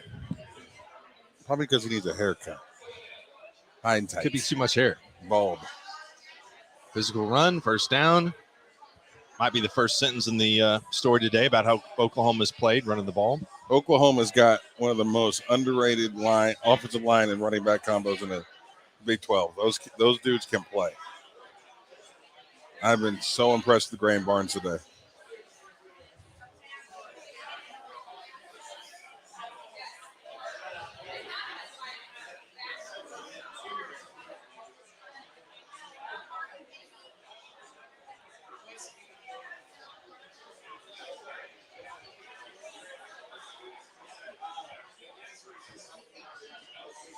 Anton Harrison is dragging a leg around. He's got a pretty heavily taped ankle. I think it's starting to. He's moving well. He's playing well, but you can tell he's uncomfortable. He's the best pro prospect OU has up front. Yeah. Yep. Good technique, good form, good body, long reach, physical at the point of attack, heady player.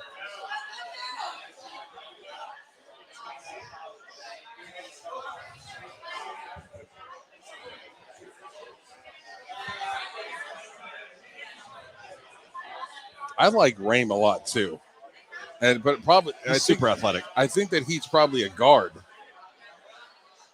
You know, he's playing center at OU, but I would love to see him play a left or right guard. I think he's just got because he, like you said, he's super athletic and really move, and he's a little tall. I feel like I think that kid's 6'4", 6'5". I mean, it just tall centers. Give me a 6'2", 6'1". They're harder to move. Like Jordan Davis playing against a 6'4" center. Mm-hmm. It's not His good. leverage is It's not good. Yeah. it's a mismatch. Yeah. Keep running.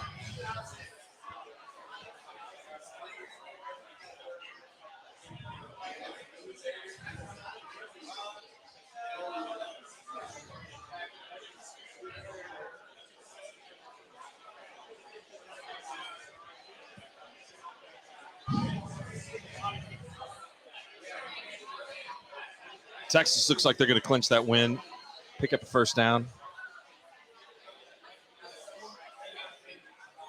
That's a great win for UT. Yeah, absolutely. I don't care how big a favorite was they were it's to hold on. It's in Austin, right? Yeah. Yeah. Yeah, but again, just survive in advance. It's almost like, Yeah,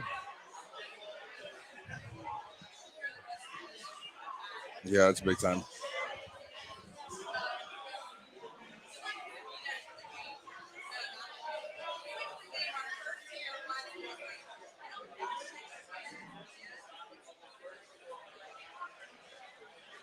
What's the best offense that Texas has played this year? Alabama. Yeah. I think so. TCU will present a challenge next week. Oklahoma State's a different offense than Alabama. I don't know that it's better, but it'll be a challenge for them.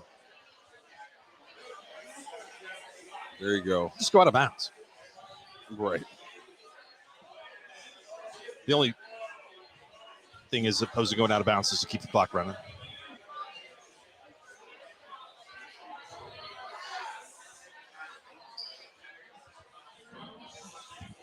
Wesley pulled out the field, calling a timeout.